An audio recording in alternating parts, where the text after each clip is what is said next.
April 18th, 10 a.m., calling this Utilities Committee to order. Madam Clerk, can you please call the roll? Casey. Present. Spencer. Present. Bishop. Ray. Harsh. Here. Kelly. Valencia. Present. Mr. Chairman, you have a quorum. And please mark Councilman Kelly excused absence as he called this morning, indicating that he stuck in jury duty. All right, Director Kane, we're going to start today with legislation from Department of Public Utilities. Then we have something from Office of Sustainability, and then we have a presentation from Digital C. So hopefully we'll have everybody out of here at a decent hour.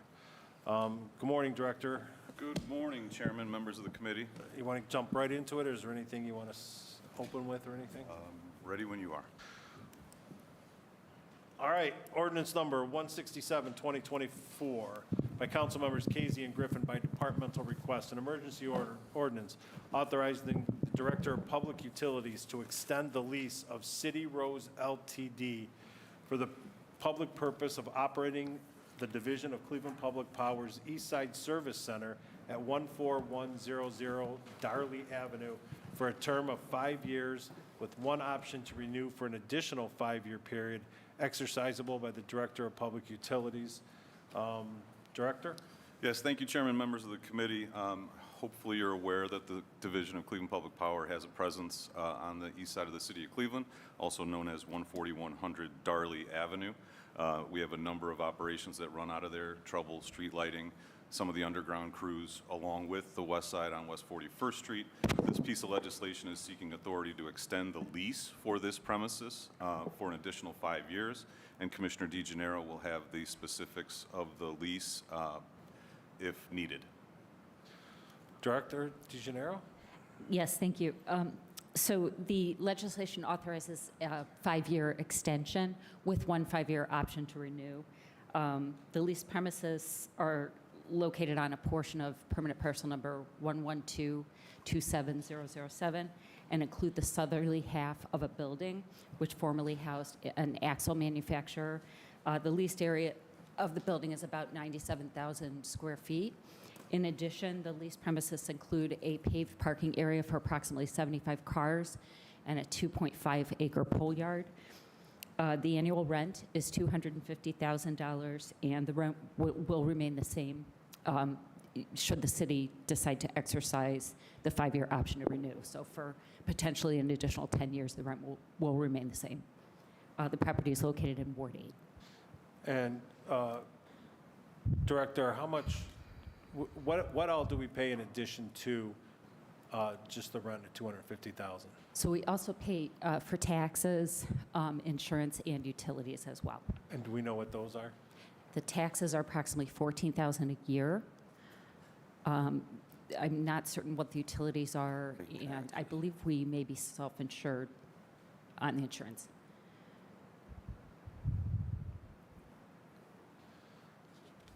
Director, why do we pay the property? Why do we have to pay the property tax? That's pretty standard with a commercial lease like this.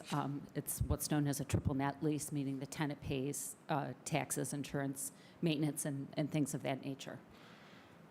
Director Kane, you and I have had numerous discussions about renting for years now, and now you're looking at going into a possible 10-year lease. Why, to both directors, why haven't we pursued or looked into the possibility of purchasing our own land somewhere over on the east side to possibly be able to construct our own facility? For what we're paying in rent, what we have paid in rent, and what we're going to pay in rent? Director? Yeah, thank you, Chairman. And we do share concerns with renting facilities in the long term. The Commissioner and the Division of MOCAP, along with the Division of Public Utilities, has tried a lot to look at different pieces of land to build different existing commercial properties. Mr. David O'Neill, our commercial realtor, is in the room if you wanted to hear about what's going on the east side as it pertains to commercial real estate rentals and the value that this lease is. He's prepared to testify today. We keep our vehicles indoors, we keep our materials indoors. It's not perfect, it's not on the street, there's not a good presence, to Councilman Polensik's regular point about the street-facing side of CPP, but the presence along Darley and in Ward 8 is important, and we've tried to find something either to build or rent without success, and here we are with the lease expiring in September or August, and unfortunately this is the recommendation that we are presenting to council today. You want to bring them up? Mr. O'Neill, is that okay, Commissioner? Yeah. Mr. O'Neill, welcome. Good morning. I understand that there's been some due diligence to looking for a permanent place for CPP on the east side. Can you update us on that? Yes, sir. Our firm, Hanna Commercial, represents the city of Cleveland in this lease and the search. And we have spent every bit of 4 years searching for land, for facilities that we could retrofit, and so forth. And Councilman, you have a fairly narrow geographic bandwidth for searching as to where the preference for the yard and the location. And we're in a market today that's roughly 95% occupied, 5% vacant. It's sold out, more or less. And we just haven't found the right fit. And the current building and CPP's needs are unique to the degree that they need very clear height, need a big yard area, lots of parking, and column spacing that enables us to maneuver our bucket trucks through and in and through the building, and put together with the market factors.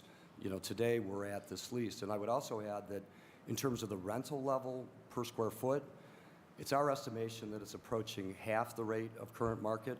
So our rate going in here today into this lease is $2.57 per square foot. Market is approximating $5 per square foot per year and north. And there would also be an opportunity to pursue acquiring this facility. We've had discussions with the owners back and forth, and it just, for reasons that the city's capital needs and so forth, it just never moved forward. But that opportunity is on the table as well. So, All right. All right, at this point, I'll open it up to questions. Do you have anything? Yes.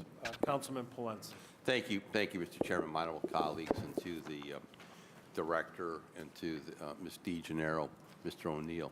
Obviously, I've raised the same concerns.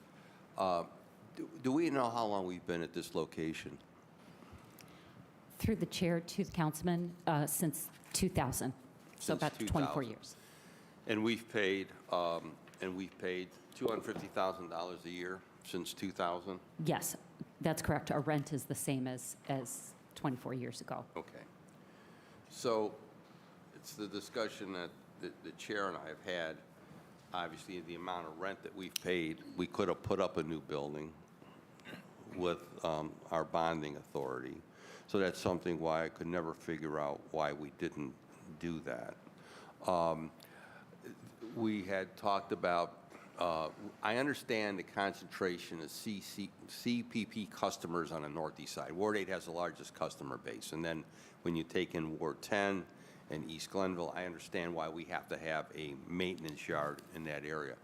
But we had also talked about the area adjacent to WPC, the old pull-apart property, which is right next door, which is vacant. And then there's another industrial building just to the south of WPC. In fact, it's right next door to WPC that has been vacant. But especially the pull-apart property, I don't know how many acres that is, but that was one of the sites about putting up a new building at that location. So did anyone take a look at pull-apart property? That's been sitting there vacant for God knows how long?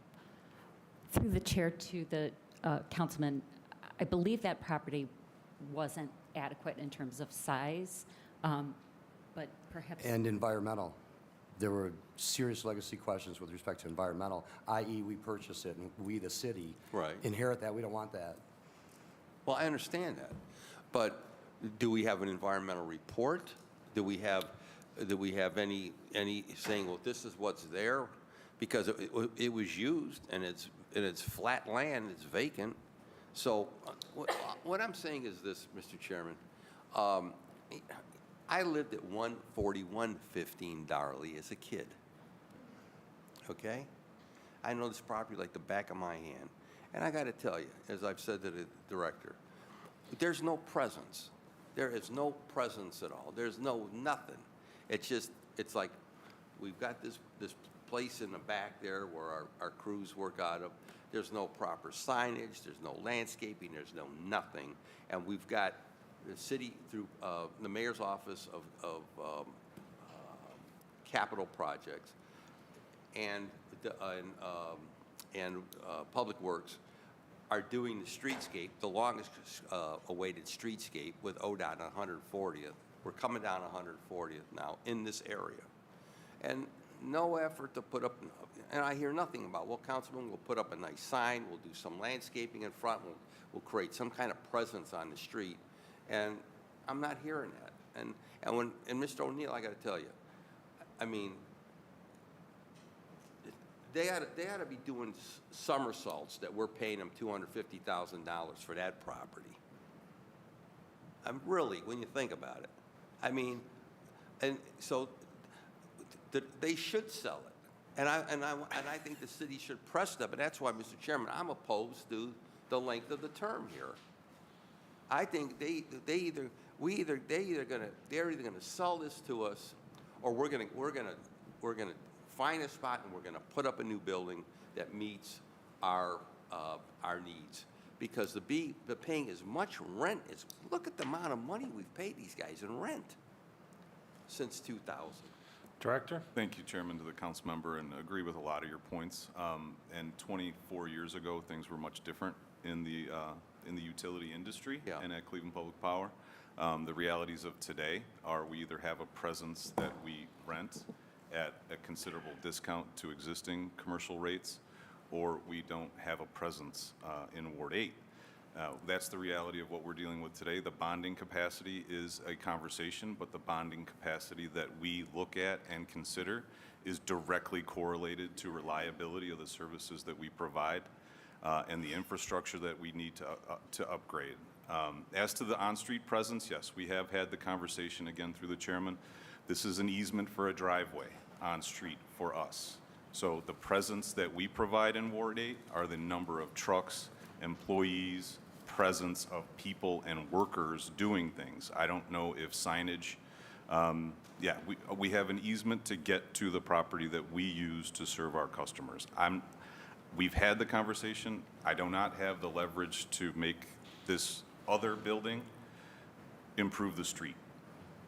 We're not present on the main thoroughfare that you're Well, that's considering. the entrance to the property. But all we Come up have on is an 40th. easement to get in through the chairman of the council member, and that's where we run into this. It's frustrating, and I understand, and I hear you, and we want to be a neighbor and a partner.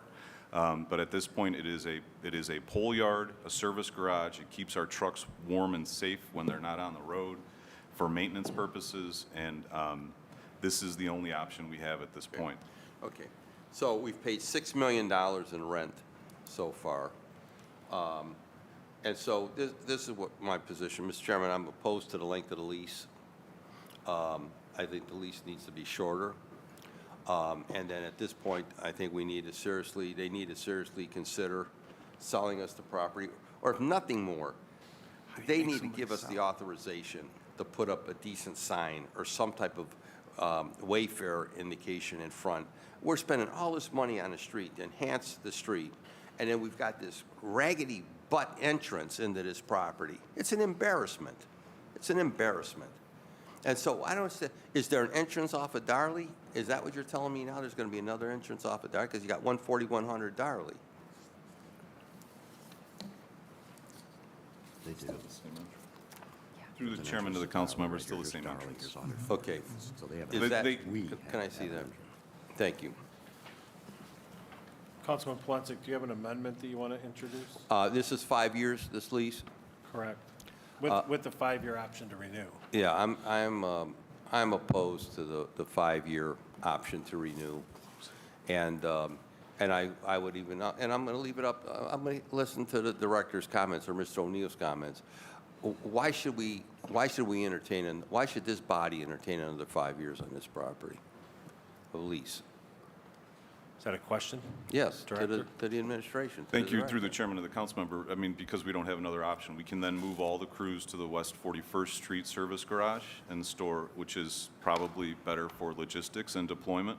However, this body has regularly reminded the Department of Public Utilities how important it is to have a presence closer to the highest density of CPP customers. I'm very much So I aware. would certainly defer to council. I mean, if that's the preference of council, then we will not renew the lease and move all CPP operations to West 41st Street. You can't do that, we know that, because you've got the customer base. Thank you, through the chairman, to the council member. But, because Thank you. I've been aware of that, and that's why the chair and I have been talking about trying to find another location And through, to make an investment in the neighborhood that would be a meaningful and long-lasting investment in the neighborhood, rather than having this, being in this rent situation, and again, not having any presence. I mean, I can't believe the ownership who's making $250,000 off of this property, if they can't free up a space for us to put a decent sign out in front on 140th? through the chairman of the council member, I can certainly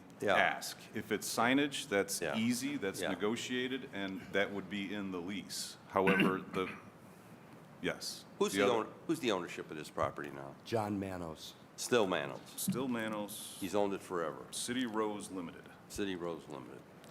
Okay. I'm opposed to the, I'll go with the 5 years, but I'm opposed to the extension. Councilman Plansky, can you? Yes. On that point of what Councilman Plansky was proposing, is there a way to stipulate that the lease must include a provision for exterior signage? Through the chair. I'm going to support a motion for that. Through the chair, to the councilwoman, we can make the request of the owner, and if it's agreeable, we can certainly incorporate that into the terms of the lease. Through the chair, I think what I'm proposing is somewhat different, that it be stipulated in the lease that there must be exterior signage. This sounds to me that in Councilman Plansky's community, the lack of signage has been problematic and certainly doesn't enhance the visibility of DPU. Through the chair. Through or the CPP. chairman of the council member, certainly, we can stipulate anything in the lease, but it has to be accepted by the other party. So we can't demand, it's a negotiation, but that we can discuss it, we can come back. Again, we have a lease that expires Director, in a couple months. Has signage ever been part of the lease? Have we asked in the past? Through the chairman, or to the chairman, apologies. There's a signage that says CPP in an arrow. I mean, on the main street. I imagine if we're paying for it, I don't think that the owner of the property would have any strong reservations. As long as we don't block the other tenants' signage, right? Or we don't adversely affect the aesthetics of this street for, no customers go here. Like, I don't know if you want it on the back of the building on the Darley side through the chairman? We went at 140. Very good. That is understood, and I will do my best, but to Councilmember Spencer's point, a stipulation in the lease, we would still have to go back and negotiate. So it's the same, I can't tell you it'll be there. I can tell you that we will ask, there is a sign there, and we will find some money from the commissioner to make it look better. And if that's the prerogative of council, that's what I'm here for, through the So chairman. we have an amendment on the Yeah. table? I'm opposed to the 5-year extension because he'll never sell it. He'll never, this is a cash cow. You have to understand, my colleagues, why I feel so strong about this project. This was Eaton's world headquarters at one time. And what has it basically become now is a big empty lot full of containers that they put on train cars, which they don't even maintain the screening fence, which I just turned a complaint into Building and Housing. So the residents, the community has to look at that mess, and then we're paying them $250,000. We know we need to have a facility for our CPP crews, but he can't even clean up the front of the property. He won't even support putting up a decent signage for our maintenance yard. I mean, it's just sucking money out of the neighborhood and not putting nothing back in.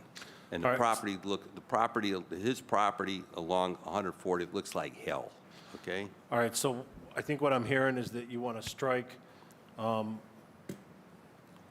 with one option to renew for an additional 5 years. Yes. Is there a second? Second. All in favor? Further- Or, I'm further sorry, any discussion? discussion? Further discussion? Yeah, Mr. Chair, I have questions. Councilman Harsh?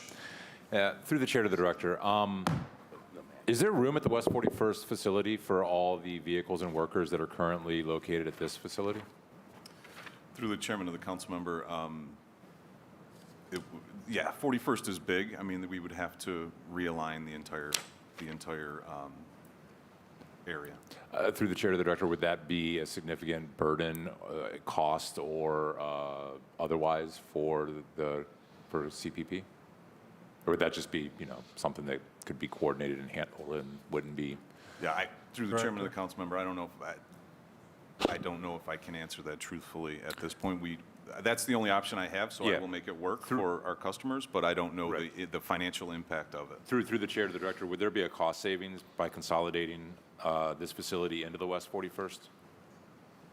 I can't speak specifically to this, but in general, anything that you consolidate into one, yes, there is a cost savings. Through the chair to the director, would consolidating employees to one facility decrease service to our customers or adversely affect the customer experience in the neighborhood where this facility is currently located? Through the chairman to the council member, if it did, we wouldn't do it. So I guess, Mr. Chair, my question is, why are we even bothering with this? If we've got room for these folks, let's pretend for a moment that Cleveland is one city, that we're not the east side of Cleveland and the west side of Cleveland somehow married, that we're actually just one city, and that we could consolidate our workers in one location, service all of our customers fairly, equally. And I believe that the councilman has got a great point that we are just sort of hemorrhaging money on a facility we can't own, but we've got one we do own that's big enough to handle all of our needs. I don't understand, Mr. Chair, why we wouldn't just consolidate to the West 41st facility and let Mr. Manos figure out what to do with his property on his own. Director? That's through the chairman of the council member. That is the prerogative of council.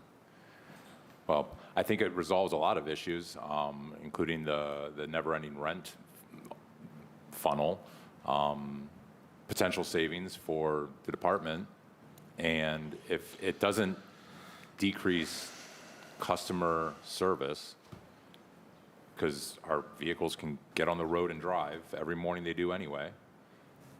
I would somewhat concur with my colleague that it doesn't make sense to continue renting this place, but I would say that the logical solution is to just consolidate.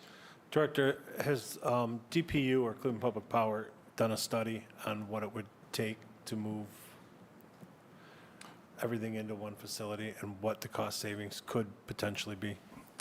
Chairman, we have not. I mean, the prerogative of council has always been crystal clear that the presence in either Ward 8 or Ward 10 is very, very important.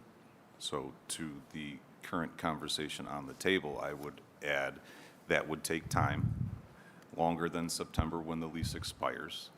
So if there is something that council is comfortable with, certainly we will do the best we can for our customers. I can't do anything, Chairman, without authority or direction. Sure. Up to this point, the direction is you better be there. That's what we do. Let me just say, Mr. Chairman, if I may. Hang on. Okay. Mr. Chair, I would just comment that council also used to think that if you had a black mayor, you needed a white council president, and council has changed, and we are moving forward into a new direction for Cleveland, and I don't understand why we have to adhere to some of these old bygone notions of East First West. Okay. Councilman Palense? Thank you, Mr. Chairman. Here's a challenge for us. I'm aware, very keenly aware of the customer base, not only residential but manufacturing in that northeast side, which necessitates having CPP more readily available to deal with outages and issues that we've experienced. But at some point, and that's why we're at a point now, you're telling me the lease is up when, Director? Through the chairman to the council member, August 31st, 2024. So that's this year, right around the corner. Through the chairman of the council member, that's Then, correct. Mr. Chairman, we don't have any choice. But I want to say this, so I'm here to Well, support. no, we do have a choice, because here's what I'm thinking. Yeah. We're meeting again in 2 weeks. Can we, it's good to know. Can we Yeah. figure, can we figure something? Can we have further discussions, at least on this side of the table, regarding the Yeah. importance of having CPP presence on the east side We're aware of that. in regards to consolidating? Right. To go to the west side? I mean, this would be off-table conversations that we could have so that we can better understand or make sure that, I mean, I want everybody to be comfortable with this, because if we pass this with 5 years, then we're not having this conversation No, I again for understand another it. That's 5 the years. question. And that's why you and I, and we've been talking about this for some period of time now, about trying to find another site that we could own, where we can invest, that we would have a long-term presence. Because again, I'm aware of what we have to do from a standpoint of providing customer service. That's our number one concern, providing customer service to the folks on the northeast side of the city. But at the same time, I mean, we've been paying every year. Chairman, I'm sorry to cut you off, but Yeah. I'm okay if you want to have the off-table discussions. Yeah. It's just that we've looked, and we don't have the bonding capacity for a building that doesn't provide power to our customer. We don't, and we won't in 2 weeks. So No, that's what I'm I'm not- saying. No, I understand that. Okay. Okay, I'm It's very either much this aware or of it's that. nothing, whether it's today Yeah. or in 2 So, weeks. Director, I think there's some deeper discussions that need to be had on this side of the table. Understood. So, Appreciate- Okay. At this point, You want to hold it for 2 weeks? I can live with at that. this point, Councilman Plensik, if you'd like to withdraw your motion? Yes, I'll withdraw it when I Okay, can. so that we don't have to yeah. vote on it? Right. At this point, we'll hold this piece of legislation for 2 weeks. No, Director, that we'll be coming over to your office to have some other conversations. Maybe you want to have the commissioner there, whomever, everybody, so that we can have a powwow about how we move forward with this. And maybe even more so just the length of, Certainly, the- Chairman, to the that point, lease. offer up the East Side Service Center as a suitable location for the meeting, or the West Side, West 41st Street Station. So All right. we are here to I'd like to be right answer out your there. questions. we can do that. We Yeah, can I'd meet like to was meet what I right there. just- Yeah, we can. All right, so at this time, 167-2024 will be held until our next committee hearing, which is going to be in 2 weeks. All right, Director? Thank you, Chairman. You're Thank welcome. you, Moving on. 192-2024 by council members Casey and Griffin by departmental request, an emergency ordinance authorizing the Director of Public Utilities to enter into one or more requirement contracts for the purchase of various size PVC and FRE duct line materials for the Division of Cleveland Public Power, Department of Public Utilities for a period of 2 years. Director. Thank you, Chairman, members of the committee. Seeking legislative authority to go out to bid for PVC and FRE materials, which allow public power, Cleveland Public Power, to purchase the conduits, fittings, solvent, cement, support, and hanger systems to serve our customers. These materials are all in accordance with NEMA standards, ASTM, and federal regulations. Anticipated cost is approximately $500,000 a year for 2 years. Again, it will lead to a new requirements contract. Current contract with Pepco expires September of this year. Requesting approval.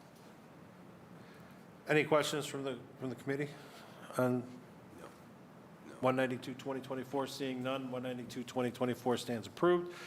Ordinance number 229-2024 by council members Casey and Griffin by departmental request, an emergency ordinance authorizing the Director of Public Utilities to enter into an amendment to contract number PS 2023-317 with Bank Tech, Inc. to remove the hardware support and maintenance service component for payment scanners and payment processing systems for a year, for year 2, and to enter into contract with Imaging Business Machines LLC for those services for the Division of Utilities Fiscal Control, Department of Public Utilities for a period not to exceed 1 year.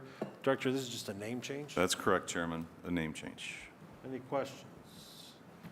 So moved. Seeing none, 229-2024 stands approved. Please sign up. Ordinance number 312-2024 by council members Casey and Griffin by departmental request.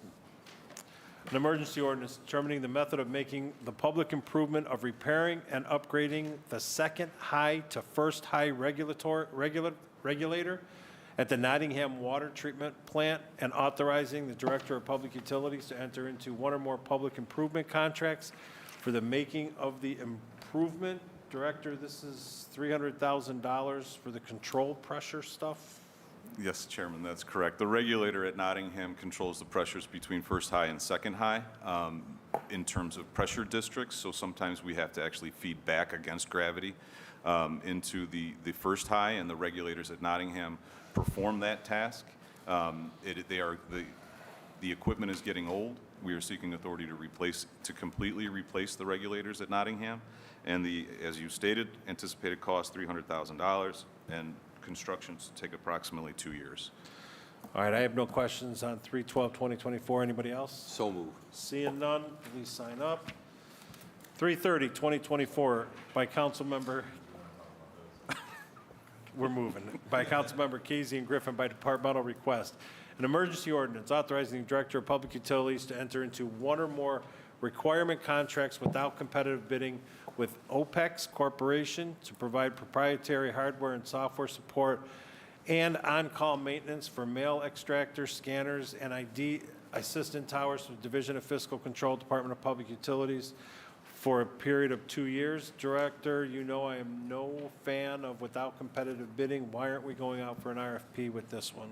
Thank you, Chairman. So the OPEX system is what we use at DPU Fiscal Control, which is why we've toured you through Fiscal Control on several times to see these machines in action.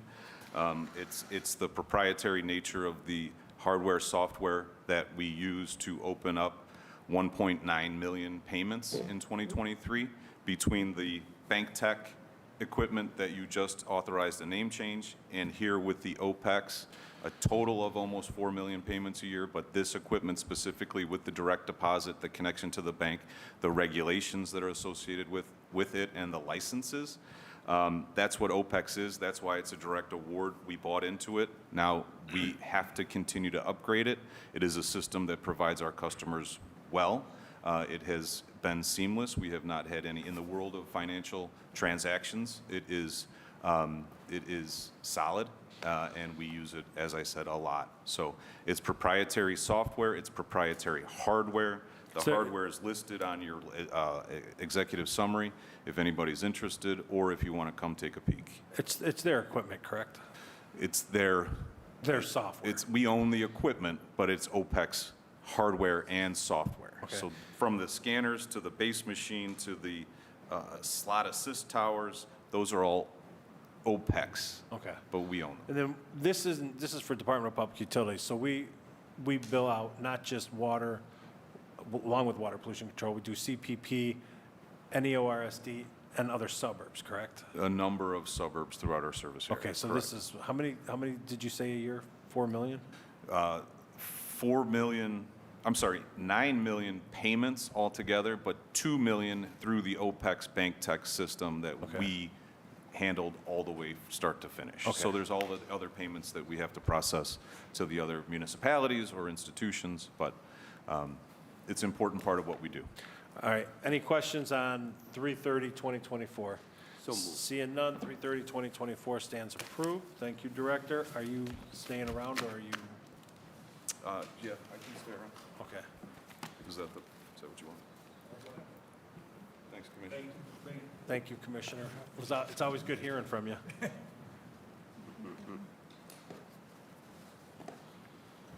All right, Chief O'Keefe or Director O'Keefe? Is it Director or Chief?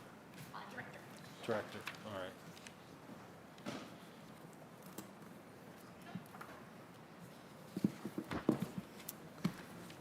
Good morning. Good morning. We'll start by reading ordinance number 386, 2024, as amended by council members Casey and Griffin by departmental request. An emergency ordinance authorizing Director of Finance and/or Public Utilities to either exercise the first one-year option to renew under the Sustainable Ohio Public Energy Council, SOPEC contract, entered into under ordinance number 631, 2023, or to enter into an amendment to the SOPEC contract to change the options to renew from two one-year options to renew to one two-year option to renew, exercisable by the appropriate director, and to further authorize exercising such option. And let me read the amendments. There's no legal objection to legislation if amended as follows. 1, in the title, strike line 3 through 10 in their entirety and insert public utilities to renew the SOPEC contract entered into under ordinance number 631-2023 for an additional fixed pricing for 12 or 24 months, and 2, and in line 11, strike option and insert renew. Number 2, in the first whereas clause, line 2, after contract, insert also known as membership agreement. Number 3, strike the third, fourth, and fifth whereas clause in their entirety and insert whereas it is the desire of the city to obtain best fixed pricing for its certain electric customers under the SOPEC opt-out program, and to do that, the city desires to renew the SOPEC contract for either 12 or 24 additional months. And number 4, in section 1, line 2, after 1, strike exercise the first one-year option 2, and strike lines 3, 4, 5, and 6 in their entirety and insert under ordinance number 631-2023 for fixed pricing for an additional 12 months, or 2, renew the SOPEC contract entered into under ordinance number 631-2023 for fixed pricing for an additional 24 months, and is further authorized to exercise such renewal at the discretion of the appropriate director. I don't know why it says that. Number 5, in section 2, line 3, after renew, insert for an additional 12 months as authorized under ordinance 631-2023. This is not a clean piece of legislation Yeah, you ain't kidding. at all. You ain't kidding. Director? So, good morning. This legislation is for renewing the city's community choice electric aggregation program that applies to residents and small commercial customers of First Energy who currently save on electricity costs through this program and have access to green energy. The City of Cleveland entered into this agreement with SOPEC to provide this program for August 2023 through July 2024 meter read dates, with additional 2 one-year options to renew after the first one-year period to be authorized by council. The first year of the SOPEC's Community Choice Aggregation Program has an annual savings of approximately $12 million, I have a question. combined across all accounts, with an average of $275 annual savings per customer for participants. And this is also, should be on your tablets, committee members. This is the one-pager summary that I think will help with the conversation. It has a default fixed price of 6.302 cents per kilowatt hour, backed by 100% renewable energy credits. SOPEC has a Cleveland office, a Northeast Ohio program lead, and a dedicated toll-free customer service phone number. Over 97% of eligible residential and small commercial account holders have chosen to opt into this program.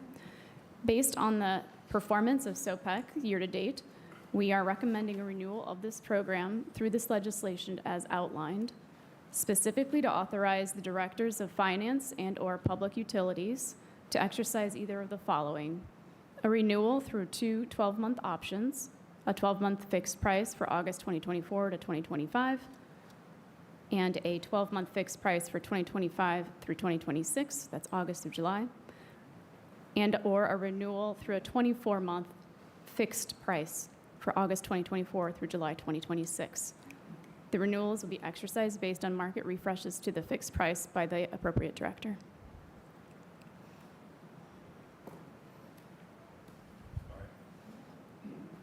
All right. Councilman Polensek? Thank you, Mr. Chairman.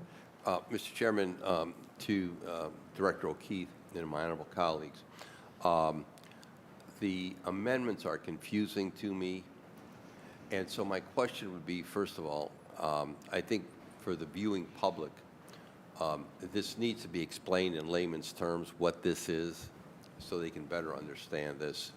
But then also, why did you not come in with a substitute or a piece to incorporate all the amendments into it, so we'd have a clean piece? It would have been easier to read. This is confusing. Through the chairman to the council member, we couldn't agree more about the language in the amendment, and Yeah. it is certainly not intentional, and there is nothing else built in there, or what do you call it, baked in there. What we're doing, we have a contract that council authorized with Right. SOPEC. It was 1-1-1, right? Right. Requiring additional legislative authority. Right.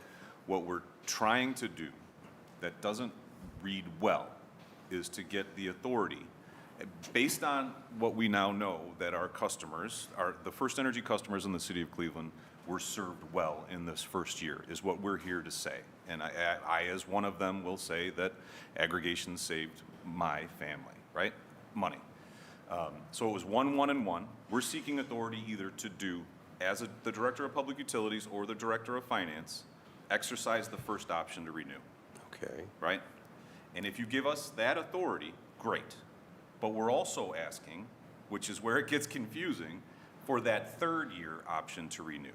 So taking away the come back for additional legislative authority, now knowing how difficult it is to go out to bid, to get the proposals, score the proposals, get the indicative price, and then execute a contract, I hope that council understands that that was a lot of work to get to a fixed price for, right? So we're looking for flexibility to lock in either for 12 months times 2 or 24 months straight, Okay. which is, I hope that's easier to understand. Like, instead of coming back for legislation, the first year worked, the sky didn't fall, we got a fixed price, nobody got ripped off, we need to continue aggregating.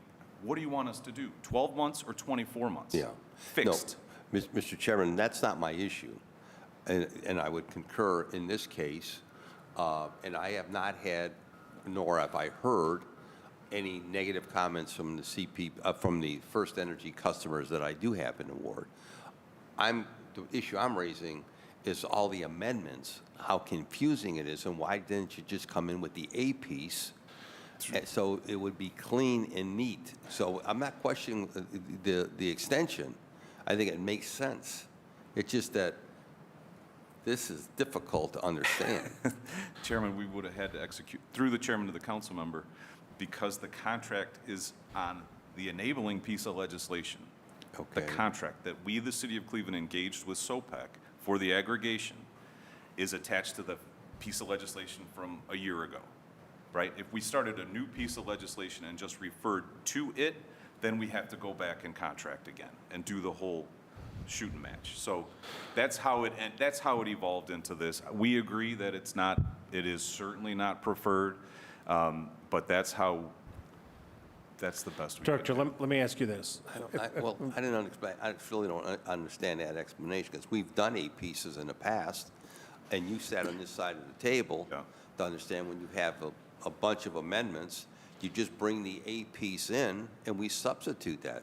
Fully new redlined with Yeah. the changed language. Yeah, I was told that was a desktop copy that was provided That is correct. That is on also. the tablets for consideration, but this legislation, as introduced through the chairman of the council member, Okay. was already introduced. Okay. Right? It already had been read into the floor of council, which means all we can do is hear. But there is a desk copy on your tablet, which I pray There is, is you're cleaner telling us. than Yes. the gobbledygook in front of the chairman.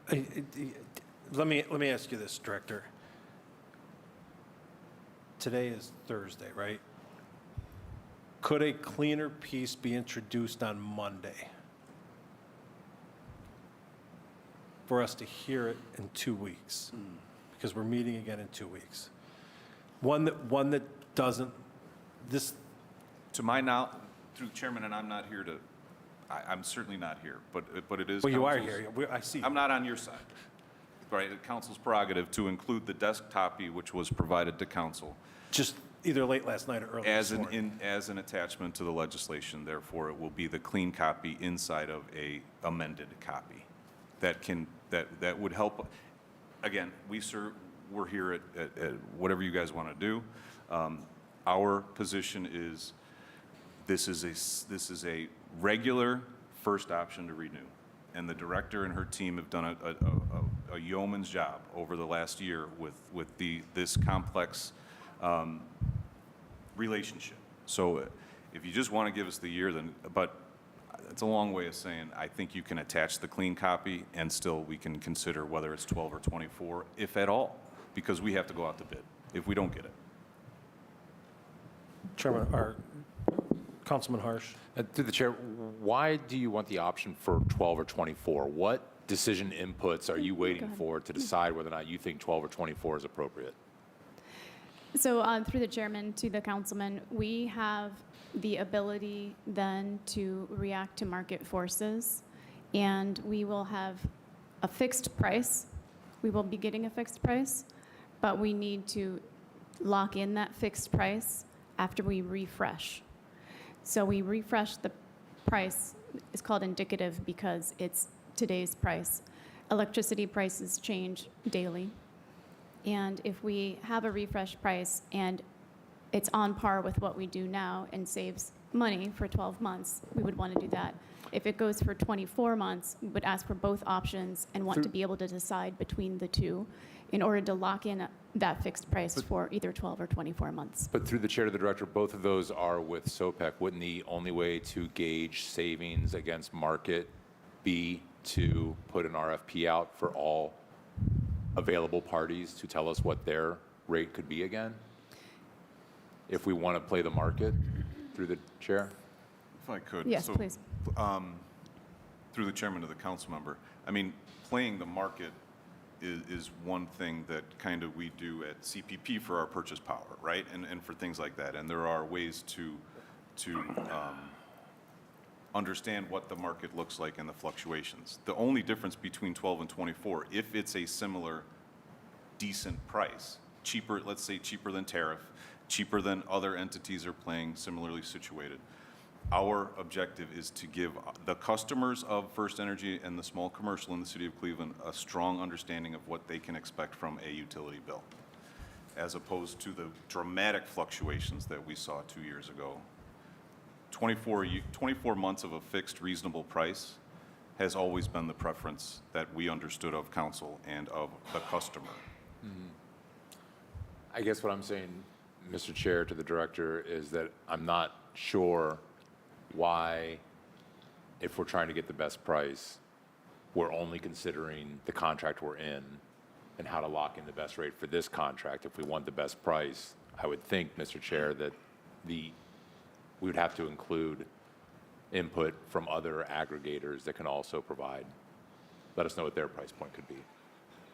And unless I just didn't understand your answer, because it's still the same question stuck in my head. If we're trying to get the best price, why are we only choosing the best price from SOPEC when there could be better prices from other aggregators available as well? We would go to the market and put out an RFP. Through the chairman of the council member, certainly the first question is, do we renew? Take an option year. Sure. Right, and we are here to recommend that yes, we will take the option year because it has been a reasonable fixed price that was seamless transition for 97% of the customers, residential and small commercial in the city of Cleveland. And that indicative price is market-based. So we can get that indicative price today, tomorrow, through our existing contractual obligations with SOPEC. But if we're talking about the first option to renew, then that's our recommendation, right? We're here to support what we've done the last 12 months and look forward to doing that for either 1 or 2 years at the discretion of council. Okay. Would SOPEC even enter into a fixed rate for 2 years? To the chair, yes. Mr. Chairman, Councilman Polensek? Mr. Chairman, I want to go back to my original comment. I think for the viewing public, and I know our monitor's not working here, but I understand that the viewing public, I think in layman's terms, again, explain to the citizens who are watching it what this is, because it's very confusing at this point. Those of us know it on this side of the table. But the other question I have is, we entered in the arrangement we have with SOPEC, we entered into that with them when? When was that? Last year, do you remember? August. Yes, August meter read dates. And that was the first time we've entered in a contract with them. Okay. Chairman and Councilman, correct. And you're testifying at the table, you've been satisfied with that arrangement. Chairman and the council member, correct. Yeah, and, Correct, that's okay. okay, and then I have not heard from any of my colleagues, including myself, I've not heard any complaints from my constituents that have First Energy, so I'm assuming it's working. But again, for the viewing public, to Director O'Keefe, Sure. you just tell people what this is. So we, it is confusing. Okay. The whole aggregation thing is very confusing. Go ahead. Through the chair to the councilman, what this program does is it allows for a part of every electricity bill for eligible residential customers, so residents of Cleveland, and small commercial accounts. A part of their electricity bill can be purchased. It's called the energy supply. If you look at your bill, there are two parts. Right. One is the wires, the cost to transmit the actual electrons. And the other part of the bill is the actual electrons or the electricity, and that's called supply. So what this program has done for the past year is save 97% of those eligible customers on that part of their bill. That is the part of the bill that can be changed through the ORC, which allows us, and authorization of council, and a number of other ordinances that have been in place for a while here in Cleveland and a lot of other communities. So each resident and small commercial entity, or account rather, that took advantage or opted in, 97% of them, saved on an average $275 for this first year. The customer service, there's a dedicated customer. That they sorry. saved. That they saved. That's their Okay, savings. that's what needs to be, so the public Correct. understands the benefit of this. Correct. Okay. That's their savings. There's also a dedicated customer service phone number if there are any questions. Right. And that has been widely circulated through our website and is available at 311. So when somebody calls and has a question about their electricity bill, that can be offered. We also did some engagement through a couple of council members at town halls last summer. Yes. After we entered into the contract. And we would like to, the other benefit here is that we have a Northeast Ohio program lead that was one of the RFP responses for SOPEC to have that in place. Okay. The only thing I would say, Customer don't talk in service. electrons, talk in electricity. Okay? Electricity, okay. Okay? Because when you start talking electrons, you're going to lose all of us around this table. Okay? neutrons. So, so obviously, you're recommending to us and I scrolled through here. I did come upon what you referred to as the better piece legislation to look at with all the underlying. So I'm looking at that as well. Okay. I guess I want to say this to the administration and through our law director at the table. I would hope in the future, when there are substantial numbers of amendments to a piece of legislation, that you would consider what we call the A piece, which is a clean piece that comes before. So it'd be a lot easier for you, it'd be a lot easier for us. And so outside of that, Mr. Chairman, I'm prepared to support it. Unless you think we should discuss it longer or hold it, okay? But I think we just have to have we have to understand what we're looking at, and it is confusing. Believe me, it is confusing. So that's where I'm at. All right. Thank you, Councilman. Director, is there a representative from SOPEC here? There is not a representative from Is there a SOPEC. representative from AEP here? There is not a representative from AEP. This came across as an addendum. Can you tell me why this came across as an addendum and why we had to add this on today? To the chair, yes. So this was entered last week into the committee box, and I think it did not make it in time, I believe. So utilities, we don't meet that often, right? But when we do, we give plenty of notice, right? I don't like to hear addendums on this as well. The deadline for legislation is Wednesday at 12 o'clock. Whether it's you or Law or whoever, Director Kane, same for you, please have that legislation in the box so that this is an add-on, right? And then on top of this not being a clean piece, I understand there's a desktop version, but what I have to read here is not a clean piece. We came across some additional information last night where some of us know about it, some of us don't know about it. It's something that I would like to have a further conversation with you about as well.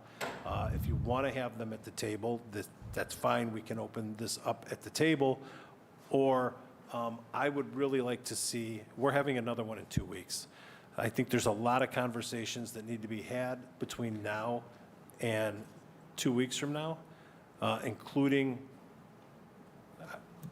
your A piece.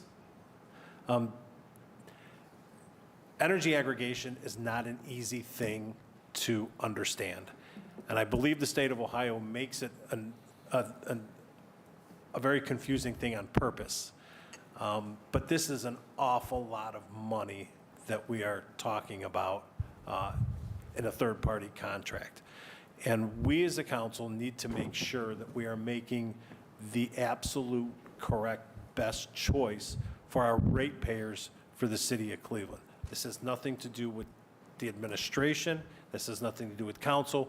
We just need to make sure that we're entering into the correct contracts for our ratepayers. And we have a due diligence on this side of the table to protect our ratepayers.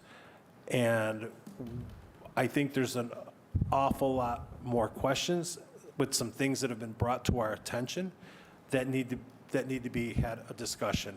And what I would like to do is I'd like individual council members to meet with the Director of Sustainability with some information that we have, just so that I'm not comfortable right now because of the stuff that I know that maybe some of my colleagues don't know, okay?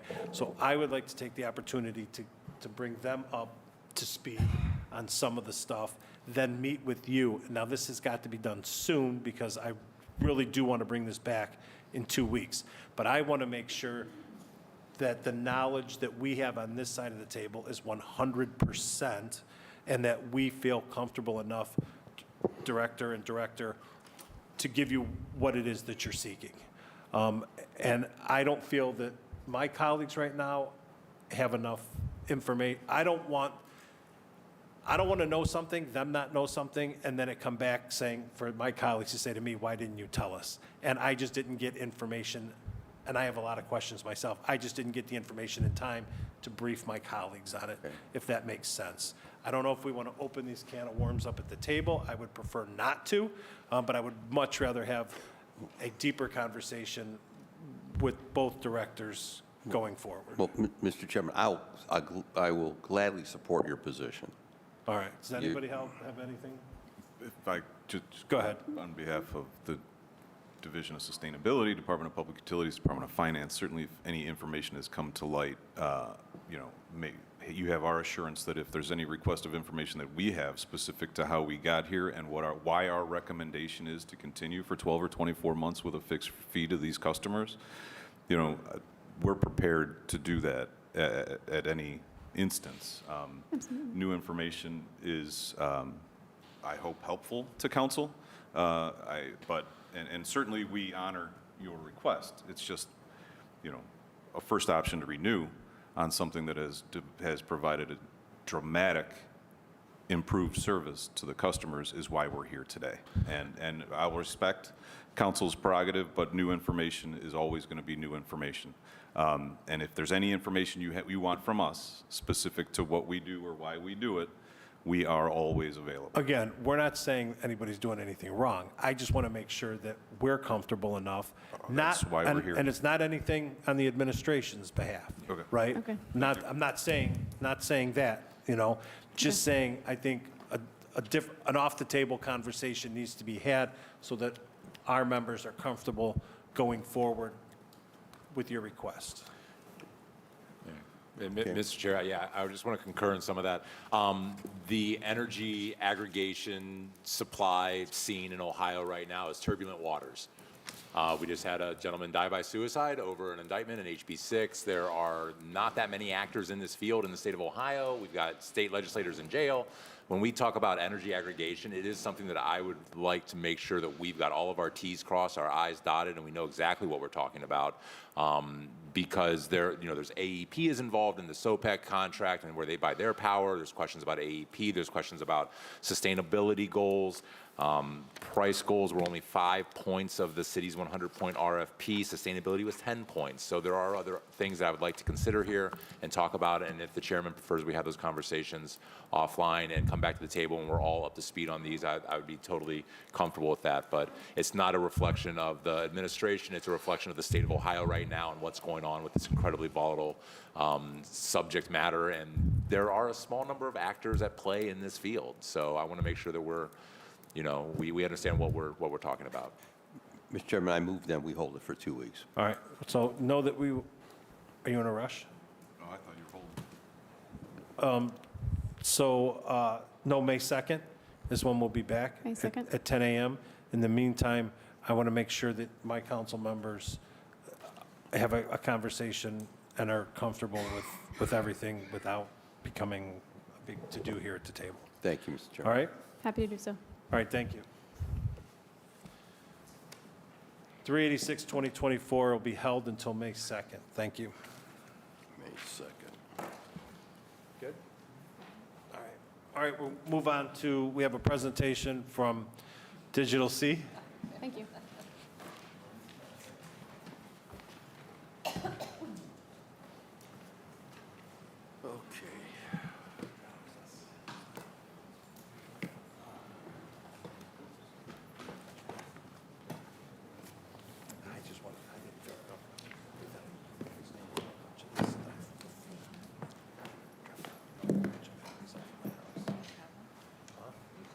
I don't know, because I only have 2 right now. So I'm going to make copies.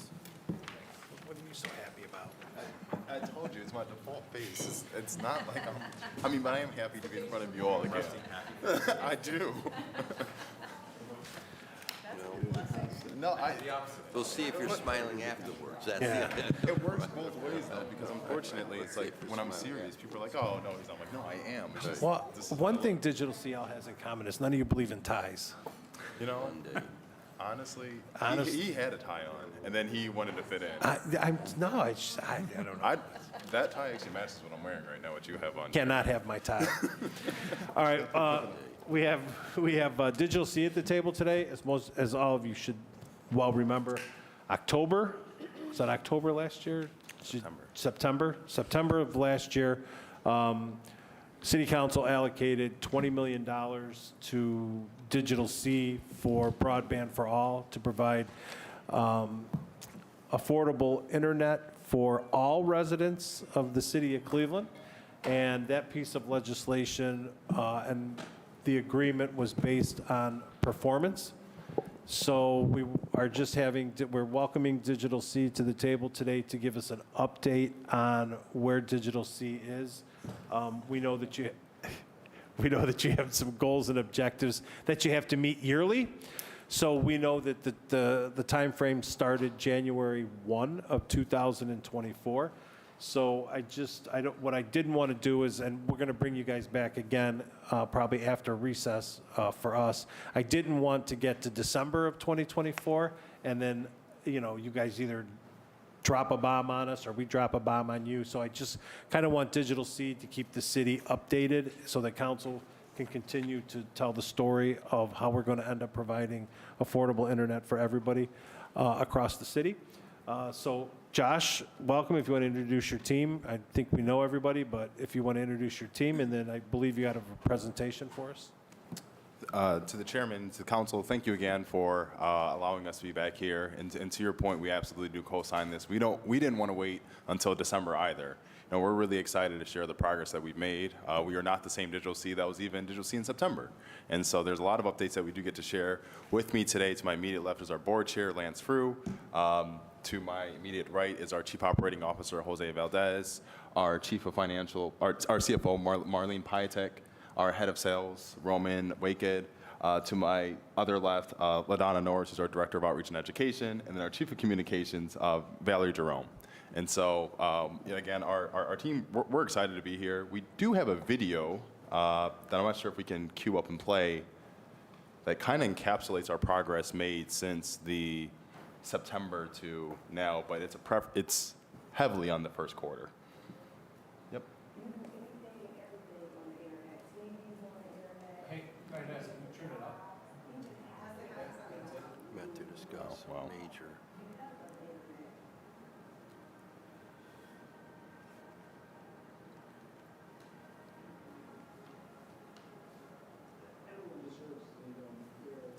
We can't hear this.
We didn't pay for that.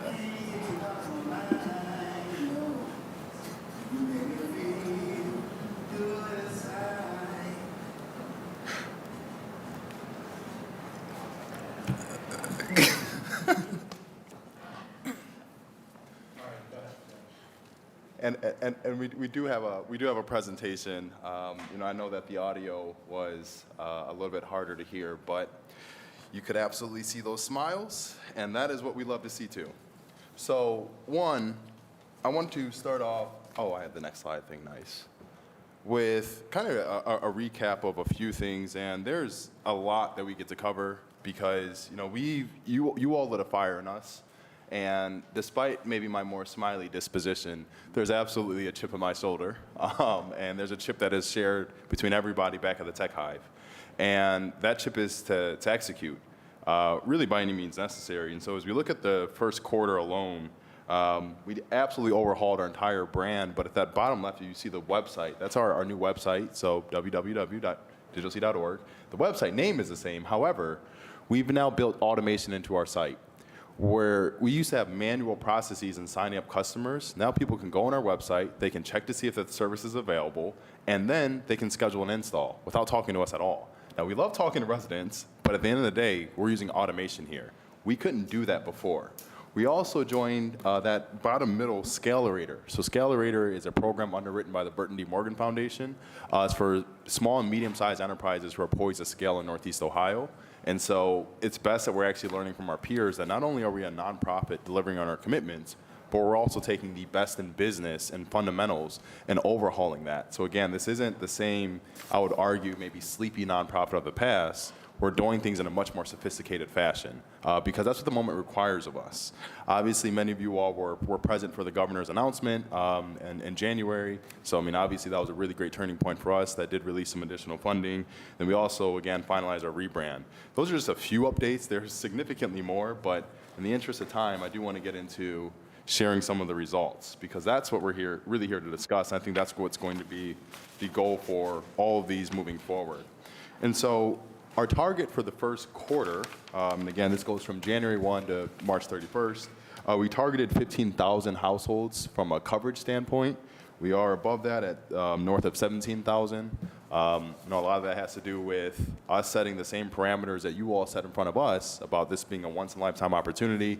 Our vendors who are working with us and partners, they understand that. That's how we've been able to be above target on our deployment. From the subscribing families, we are basically at target. We targeted 300 residents to subscribe in the first quarter. We're at 305. A lot of that came from the fact that, one, as we're deploying a network, we can't subscribe people when the network isn't present. So we've been building the network, obviously, too, simultaneously. A lot of that expertise on the building really comes down to Jose's experience. He's been phenomenal with getting the deployment up and running, coordinating all the vendors, and ensuring that even the permitting process, and the city's been very supportive of us in the permitting process. I can say that with immediate responses when we asked about a permit to make a site go live, to do any type of surveying, the city's been incredibly responsive there. The families who've joined the wait list. So this one does go back to November, not September, October, but November. That's when we actually had the back-end support to then start tracking people joining the wait list. We've had 460 residents, or families, I should say, joining the wait list to be served by Digital C. And those are the serviceable addresses. We've had a lot of demand outside of Cleveland. If I'm being honest, there's just a lot of people who've been looking at this model and wanting other suburban communities as well. But the 460, that's a real nice mark of progress for us. And that not there yet, but soon tag that you see on there, that's what you're going to get on the website. That's the waitlist experience, or that's part of the waitlist experience. Coming down to the affordability status for the connected households. So 25 of those families did not have internet before, prior to us signing them up. So we are getting those. And then the other majority, those are households on the Affordable Connectivity Program. However, those households are not using the Affordable Connectivity Program as Digital C subscribers are using that on their cell phones. Now, the subsidy breakdown, because I know that this was asked before, we wanted to see how many customers were receiving a subsidy versus how many were self-paying. This breaks us down that 118 of our customers right now, they are the self-paying ones from January 1st. This does not count the customers that we had before, so we are sticking consistent with that. We weren't going to count the ones that we signed up this last summer. We're going from January 1. So from January 1, we have 118 self-paying families, and then the rest of the combination you're seeing to the right, that's just a combination of other subsidies. But no one is on the Affordable Connectivity Program actively using our service.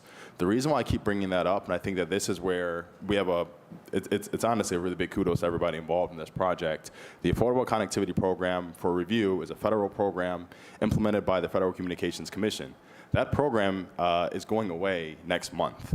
And so we are, per capita, one of the highest enrolled cities in the country. And the fact that, one, none of our residents are using the subsidy actively for our service, but at the same time, as other cities are wondering, well, what can we do as this subsidy rolls away? That's not really a question for us. People are well aware what we can do, and even with some of those residents who are in the Affordable Connectivity Program, our service is still more affordable, i.e. it's a lower price, but in some cases it's higher speeds. And so Cleveland is absolutely a really great model for the nation to consider about what the future of the Affordable Connectivity Program looks like with investments in community-based networks. When we look at the coverage, customers and coverage by ward, the one that I do want to point out here, we don't have coverage in Ward 15, which you're seeing on that map. That's actually that's an apartment building that we were able to bring live. So, I don't want to get out here and say, oh yeah, we can serve everybody in Ward 15. No, that is a multi-dwelling unit that's reflected there. However, per our initial deployment, where you're seeing the coverage numbers here in the darker blue, those are where, again, we do have coverage that's been expanded. That is not indicative of the ward in totality, because again, as we're building these networks, we're not building it to go 100% of a ward today. It's really bringing these different sites live. Then over time, we'll have 100% coverage in the wards within the originally communicated timeline. So that was the 18 months to build out the entire city. That was the timeline that we'd set before. Residents trained. Now, this is the one where we are slightly below target, and I can give a reason why. So we targeted 1,200. We've trained 755 residents. We've given out 157 devices. A high number to consider is that we have a lot of repeating residents going through these trainings.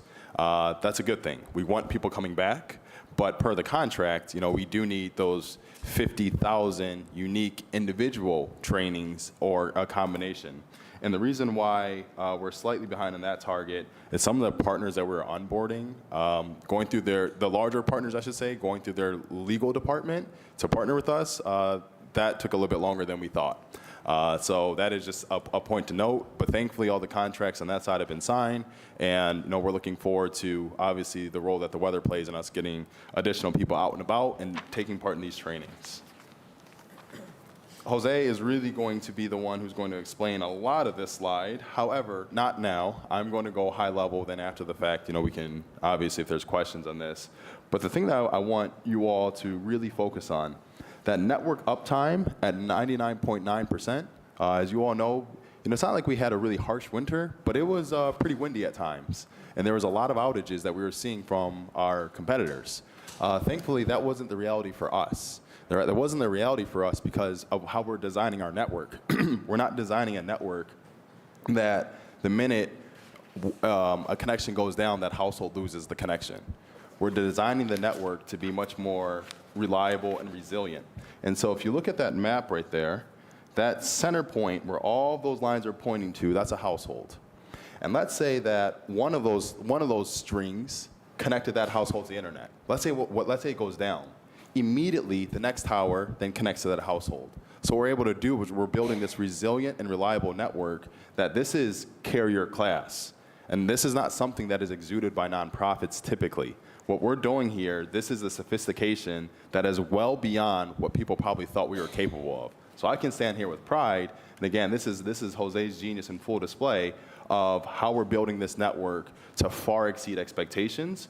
And speaking of far exceeding expectations, the 100-100 requirement that's put out there, that was important, and it's actually a great thing. I mean, the federal government, i.e. again the FCC, has increased the minimum speed for broadband to now be 100 over 20. We're at 100 over 100. The reason why that's significant is we're still exceeding the federal standard, but that is actually the baseline for our network now. We are absolutely, as a company, gigabit ready. So for anyone who says, oh, well, the 100 to 100, I need something faster, we absolutely can deliver faster. I think that what we've been trying to do is building out and deploying the $18 product, because this is also a consumer standpoint that we need to protect consumers here locally. So many people are oftentimes in this market sold services that A, they don't need or that they can't afford. Us selling that $18 100-100 service, a lot of residents absolutely can benefit from that. I would argue the majority of them will benefit from that. But for the special cases and examples where someone wants more, we have the capability of delivering more too. The last part I want to highlight here is the FCC's decision on the 6 gigahertz band. Now, this is where it gets really, really technical, and I'm not going to go fully into that, but we can if you all would like. But pretty much what that means, I know. Pretty much what that means is this allows us to deliver greater speeds, significantly greater speeds. So when the RFP was first submitted, the 6 gigahertz spectrum was not available. This was a federal decision that came available at the beginning of this year. And so now that we've been able to integrate that, that has then transformed the way that we've been able to provide services. Faster, more bandwidth, less costs on labor. That doesn't mean that we're deploying less labor. It means that we're able to work faster. And so that's really important to note as we look at our phased deployments. So by the end of, within our 6-month time frame, so obviously we're in April now, by the end of June, we're estimating that we will have approximately 63,000 households covered by our service. So we're still committed to our timeline. And as you all are seeing the subsequent phases, these are things that we presented earlier last year. So we're not getting away from those commitments. Rather, we're just showing you where we are today and where we absolutely expect to be by 6 months from now, or 6 months at the end of, from the start in January. Now, as we look at our citywide build out, these are a few things. This is just more so to note what we're doing. Again, there's different stages as we're bringing these vertical assets or towers live. those correspond to access. So when you see the completed ones, those are the sites that are currently getting service. That's where it breaks down those 17,500 households that we have coverage over. The 6 are essentially sites that they're pretty much live. We have to do some additional tweaking, but they're pretty live at this point. They're not serviceable yet, but again, with some additional tweaking, those sites are going to be coming live in short order. And then the other ones that are deployment ready, again, you see that they're in the warehouse, staging, and then preparing. So what this looks like is this is a large backhaul of, not necessarily backhaul in terms of people are waiting, but backhaul in the terms of that we've been planning very meticulously to meet our goals and ensuring that as we're at this table, that not only are you all getting the updates that we believe are the most valuable, but as residents are watching this, that they're able to know, hey, when's the service coming to our area? And I think the reason why that's important is because we have to, together, manage expectations of residents. And I think that's something that, Chairman, you had brought up before, that the people that we're protecting here, first and foremost, are the residents. But again, it's us, it's you all, it's the administration, it's our funders. We want to make sure that we're able to manage expectations accordingly, and so that as we're going live in these certain areas, we want to be able to work in unison with you all, but at the same time, we don't want to tell someone that, hey, we're in your ward if we're only at a corner, and then you have all these people who are demanding the service. We want to make sure that we're managing those expectations accordingly. So as we show those maps, it's more so setting the foundation for us to be able to manage expectations accordingly. I'm ending with, again, there's an opportunity for the other people to be able to subscribe, that 216-777-3859 number that's managed by our site center, but more than anything, this is an update that we know we have 4 years of this with a 10-year implication on this contract. So we're thankful for the opportunity to be at the table today. I'm absolutely thankful to be, accompanied by our phenomenal team at Digital C. Thank you. All right, thanks, Josh. When we were doing, let's let it go. When we were doing this, we were very meticulous on the dollars that would be allocated in reaching your goals, right? It's come to my attention that you are not under contract with the city as of yet. But I want to make it clear, I don't know whose fault that is. I don't know why, if this was passed last September, that we don't have a contract, knowing that according to the legislation, your time frame started January 1st. But I want to make sure that that everybody's under the same auspice, that we as a council are looking at these goals that you're supposed to meet for the dollar allocation starting January 1st, 2024, and not when you sign a contract, because we're already into the first quarter of 2024, and this was passed in September of 2023. And I don't know where the holdup is, and I don't want to get into the nuts and bolts of that, but I just was told that there was no contract signed. So I just want it to be clear on behalf of Digital C, and I'm looking at you all, that you know that the dollar allocation started from January 1st and not when you eventually, or do or don't, sign that contract with the city. And I'm talking to the administration as well when I say that. So I just want to make sure everybody's under the same belief that I'm under, that the numbers that we have and the goals that you have to meet start January 1st, 2024, and not when the contract is signed, correct? I see everybody nodding their head. All right, okay, good. All right, so let me just go over a couple of things. So, Mr. Chairman, just on that point, yes. since there's no contract in place, how are they able to receive funding? So they don't receive our funding. They receive our funding based on goals and objectives that they have to meet on a yearly basis. Okay, so for example, their first year, which started January 1st, Yes. 2024, they have to have 3,500 new subscribers I understand. in order to get 1.75 million. Right. They also have to provide adoptive services to 7,500 people in order to receive $2 million. So And then they- that's renewable with different attainable goals on a yearly basis. So they haven't, is what I'm hearing at the table, they haven't received any funding yet. Correct. Okay, that's- And it's promised and guaranteed to them because it's allocated to them. However, they have to meet certain goals in I- order to receive that money. I understand, I just didn't understand how, because if you've indicated, this was passed last year, and there was a great deal of discussions as you led those discussions, and here we are in April, and no contract. We don't do contracts, Oh, I know that. right? We don't do the contracts for the city. I believe that there's got to be good faith in somebody's behalf to believe that eventually, So do we know who's handling this? I would assume our law department and whoever represents Digital C in the legal department. Okay, But, Just I gotta- mean, I just want to make it very clear, because then what happens if we get into the situation where we don't have a contract? so, well, they can't get paid. That's what I'm saying. So I don't know where it is, where we are legally, and we don't have the law department here, nor the administration. We have Digital C. So I don't know what the holdup is. I was just told that there's no contract yet. I didn't get into the nuts and bolts as to, why there isn't one. I just want to make it very clear that, we don't do the contracts on this side of the table. We allocate the dollars. The dollars are there for you. The goals, the objectives, pretty spelled out for us, right?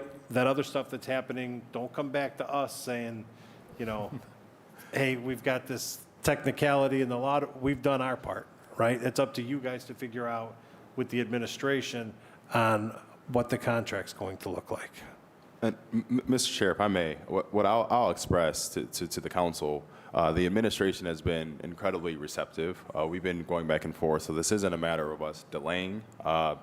If we had a contract signed January 1st, the numbers in front of you would still be the numbers that they are. And so for us, everything that we've been doing has been in unison with them. This is a contract that has 10-year implications to it. So it's right for us to want to make sure, line by line, that we are fully aligned with what's within that contract. We don't disagree with anything that's performance-based within that. We're not looking for any type of out here to say, well, we didn't have a contract, so we didn't. No, we're committed to doing what we said we're going to do. And the best I can say, based on the conversations, is that we will have a contract signed soon. All right. Well, all these recordings are recorded. All That's these correct. hearings are recorded, so I'm glad you said that. So I'm not getting into the legality of it all, but, don't come back to us later saying we couldn't get a contract signed, so we're not doing this, because we'll still have our $20 million and you'll have egg on your face, right? And we don't want that to happen. We've had those conversations. But anyway, so let's get an update. So year one, you were supposed to have number of new internet household subscriptions, 3,500. So how many did you say you have to date? Mr. Chair, to date, we have 305. So you're a little behind there, right? Mr. Chair, no, No? we're not. Okay. So our target for Q1, again, was 300. 300. Okay. And the reason why that target is set up that way is because we have to also deploy a network simultaneously. And so as we're deploying our network, we're also doing our training too, and we're coordinating a lot of these different things. We knew that at the onset, we were going to have to get these other contracts signed with these other vendors. So we left time for that too, which is why the target is where it is. We've also seen significant growth in our wait list recently. That growth in our wait list now has our installation scheduled all the way up to the latter part of May. And so the demand is now absolutely there. Only thing we're reporting on today is from our January to March numbers. If we were to include our April numbers, well, then you're going to see hundreds more families on there. But we're just going from January to March. And then your number of new adoption service recipients for year one, which starts January 1st and goes to December 31st, how many do you have so far? That's correct. According to that number, we have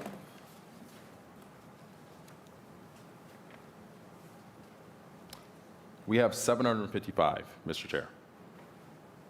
And our target was 1,200 for the first quarter.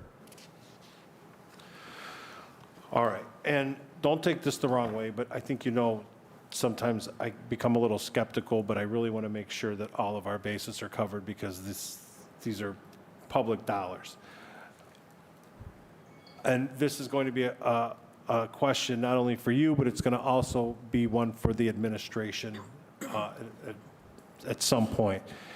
Not that I don't trust you, right? But there's always the trust but verify. So how do we know that we're just taking you at your word that you've got 305 new subscribers or that you've trained 755 people. Maybe this is a conversation for us to have with the administration, right? But just know that at some point, between us and the administration, we're probably going to, not that I don't trust you guys, because I like you, but not that I don't trust you, but trust but verify, right? So just because you come in and say, we've got 305 subscribers and we're on target and everything, that's great, that's wonderful, but it's still public dollars that we have to dole out. So I just want to make sure that somehow, whatever that is, whether it's conversations off the table between us all, how we're going to verify, the information that's being given to us. Mr. Chair, and the thing is, we benefit from that too. So it's like what we don't want to happen is anyone saying, well, did you all verify and how real is this? We want it beyond reasonable doubt that we hit our goals and we exceeded expectations. That's advantageous for us too. So we're absolutely aligned on that one. Okay, that's great. All right, open up the questions for my colleagues. Councilwoman Spencer. Sure. Everyone wants to get on the list. That's a good thing. We're going to have a robust discussion. Thank you, Mr. Chair. This is really beyond the scope of Digital C, but I think it is really concerning about the end of the Affordable Connectivity Program and what impacts there will be on residents. So I'm actually, I know we have a shared interest in giving our residents access to affordable, high-quality internet, and that's why we're here. But I actually want to make a request, Mr. Chair. I'm sort of leapfrogging over Digital C partners for a moment to the administration. I see that Mr. Davis is here and the city's digital equity and inclusion manager, Mr. Reynoso, is here. Can guidance be provided, or can we collectively, in anticipation of this subsidy ending for affordable connectivity program, have some set of talking points or guidance about what to direct residents, especially in areas where Digital C is not yet available?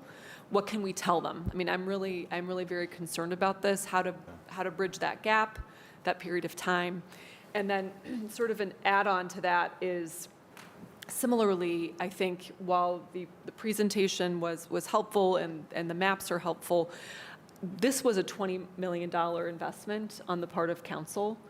And I think that all of our colleagues, there's a handful of us here today, but I think all of our colleagues would benefit and deserve to have really clear updates on the status of the $20 million investment, specifically on, it's our job as a committee to monitor, but specifically on the side of rollout and when residents will be able to access the service. Okay. All right.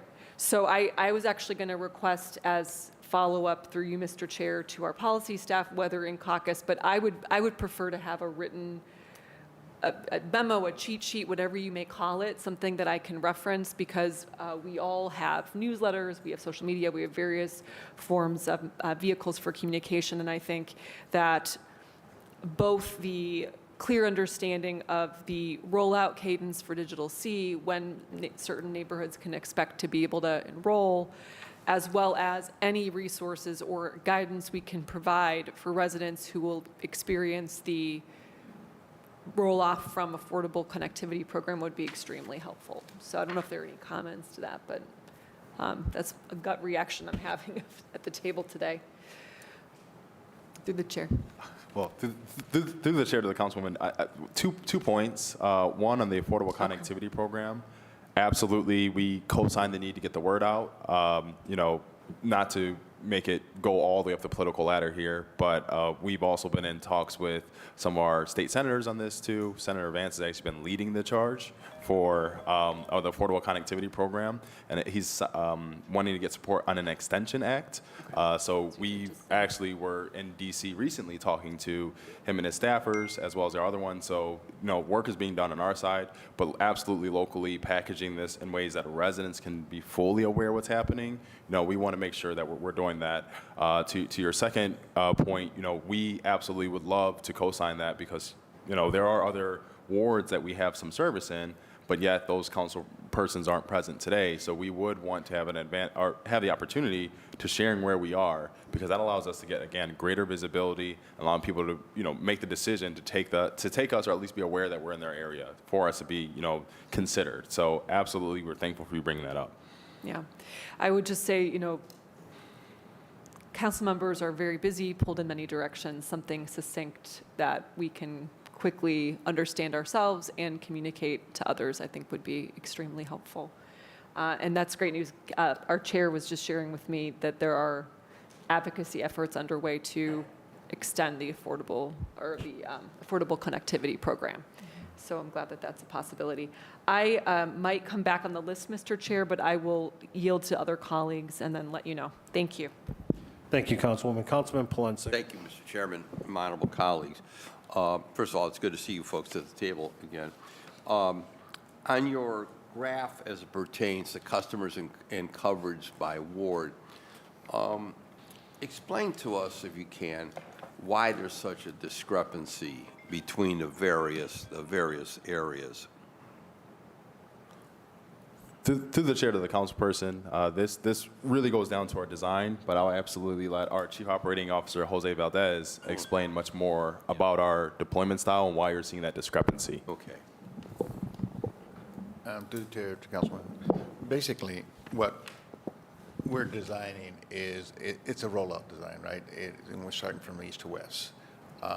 As we prepare every single site, then we have coverage to that site. What we do, then we go to marketing and sales that will then start advertising this and create awareness. So the way that this works, it's not linear. It is basically wide. As we put up sites, and then they become part of the. So what you're telling us, like in Ward 4, 8, 10, that you do not have you don't have the infrastructure in place? It's being developed, the infrastructure. It just happens that Ward 4 is on the outskirts of Ward. One of the sites is live. That would be Ward 6. So the way RF works. Mr. Chairman, can you have me speak in the microphone? I'm sorry. The way RF works, we cover a 2-mile radius. Yeah. Or up to a 2.5-mile radius. When we bring up that site, it's the radius, and it so happens that it started with Ward 6, but it touches part of Ward 4. Okay, then what about Ward 8? Ward 8, it's the same thing. We have, because of what's on site 2, which I know it's not, but it's basically Morningstar, it can propagate into Ward 8. As you see, can you put the other slide? That one right there. Yes. These are the sites that we're deploying, right? And you see where the little circles are, is once we have those, which are right now, some of them are being in status of green light, which means like site 15 is up on the northeast side. Yes. Site 6. When those come up, Ward 8 will be covered 100%. But right now, what is in Ward 10 kind of reaches the outskirts of Ward 8. Okay. So the infrastructure is not totally in place yet. That's what I'm trying to understand. It is not totally yet, but it Okay. is on target with our phased approach. Okay. Then the other question I have, and I've gotten calls into the office, because again, there's still some confusion here. So if you presently have, if a resident in the city has, let's say, Spectrum or AT&T, presently, what do they do? Do they call you? What's the mechanism for the people who are watching this now at home, who have internet already, but would like to take advantage of the lower cost? How do they do that? Through the chair to the councilman, thank you for the question. I'm going to pass it to our head of customer experience here, but I will say too that this is an opportunity for us at the same time, because we've actually found from some of the other providers opposition in that they are almost locking residents into agreements, or at the very least making it seem like they're locked in, Yes. and residents are getting scared to actually, because they don't know. We've actually had residents coming into our tech hive saying that they've threatened to get attorneys on the phone to ending these contracts with these providers. And so I do think that that is something to flag, that getting these customers actually taking our service, we're maybe beyond the point where we have to convince them of value, but now we're at the point where we now need to figure out ways where residents know absolutely what's within their right to be able to end a contract and to be able to select, and then what's actually just smoke and mirrors. But again, I'll turn this over to Roman Wakehead, who's our head of sales. Yes, someone could comment on that. Thank you. Through the chair to the councilman. Pull the microphone closer to you. Thank you very Absolutely. much. Absolutely. So I can't speak exactly to each provider's process for cancellation. I have had the personal experience of canceling service with some of these providers. I've also heard the experience of some of our customers who have canceled with these providers. In general, the instruction that I share with customers is that, you know, when you have an internet service, there's no need to have two internet services. That's not always made clear Yes. to someone making a switch.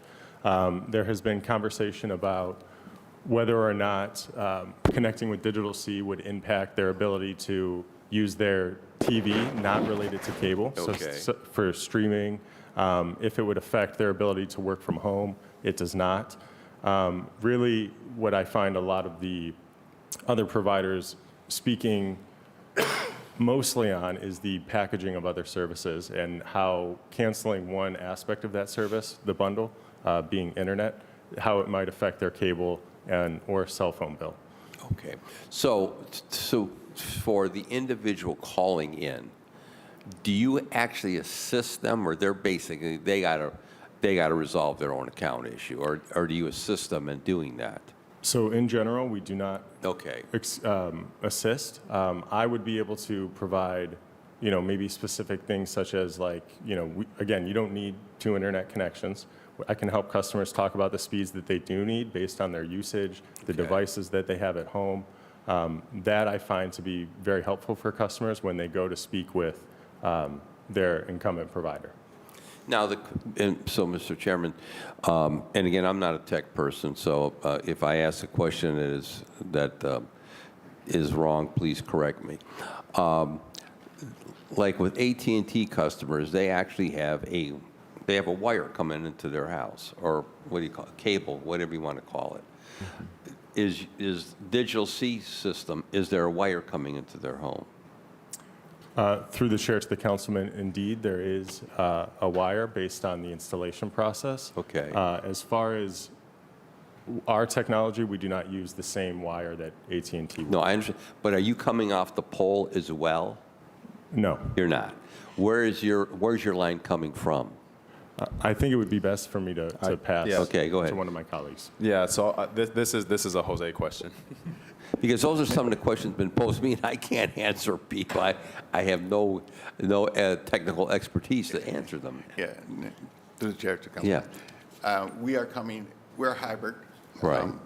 Basically, we also, in some places, we do come through wireline, which is through fiber, mostly like an MVU, or when we're doing the mass area deployment. But for the most part, is for fixed wireless, and what we call next generation fixed wireless. It is not the fixed wires that you might be using on your cell phone, right, which is called cell phone internet. This is a new generation cell phone that allows you the capacity to offer the same thing as if you had wireline in your house. From the roof, when we put that antenna up there, into your house, we wire in. Once you're in your house, the equipment that's in there is no different AT&T, Spectrum, and that. Okay, so you just educate me. So there's a device going on the roof of the home Correct. of each person's property, and then from there, just like like if you had a dish, if you were tied in a dish network for That's a good TV, description. you'd bring something down. So they are going to get another wire drilled into their house. That was the question that was posed to me. So, and then that system that they have, AT&T, Spectrum, whatever, that's going to be eliminated. Okay. But it's going to be another wire coming into their home. That is correct. Okay, you've answered my question for me. Thank you very much. That was the extent of my questions. Councilman Bishop? Thank you, Mr. Chairman. Referring back to the handout that you gave us, I'm trying to understand, one of the handouts I see where you put in the first phase, I think it's, from what I'm understanding, is the first 6 months. In the initial launch, you have wards 2, 5, 6, 7, 8, and 9, and 10. But yet I don't see Ward 2 being on the other chart as being connected. Can you explain that to me, please? Through the chair to the councilman, so we started in January, and the sites that we brought live in January, those are those 7 completed ones. Ward 2, those are the part of our next sites that we're bringing live. So again, it goes by 6-month increments. And so by our 6-month increment, like today, at the beginning, we were not in Ward 2, but before the 6 months is up, we will absolutely be in Ward 2. Okay, so now, so what about now Ward 4?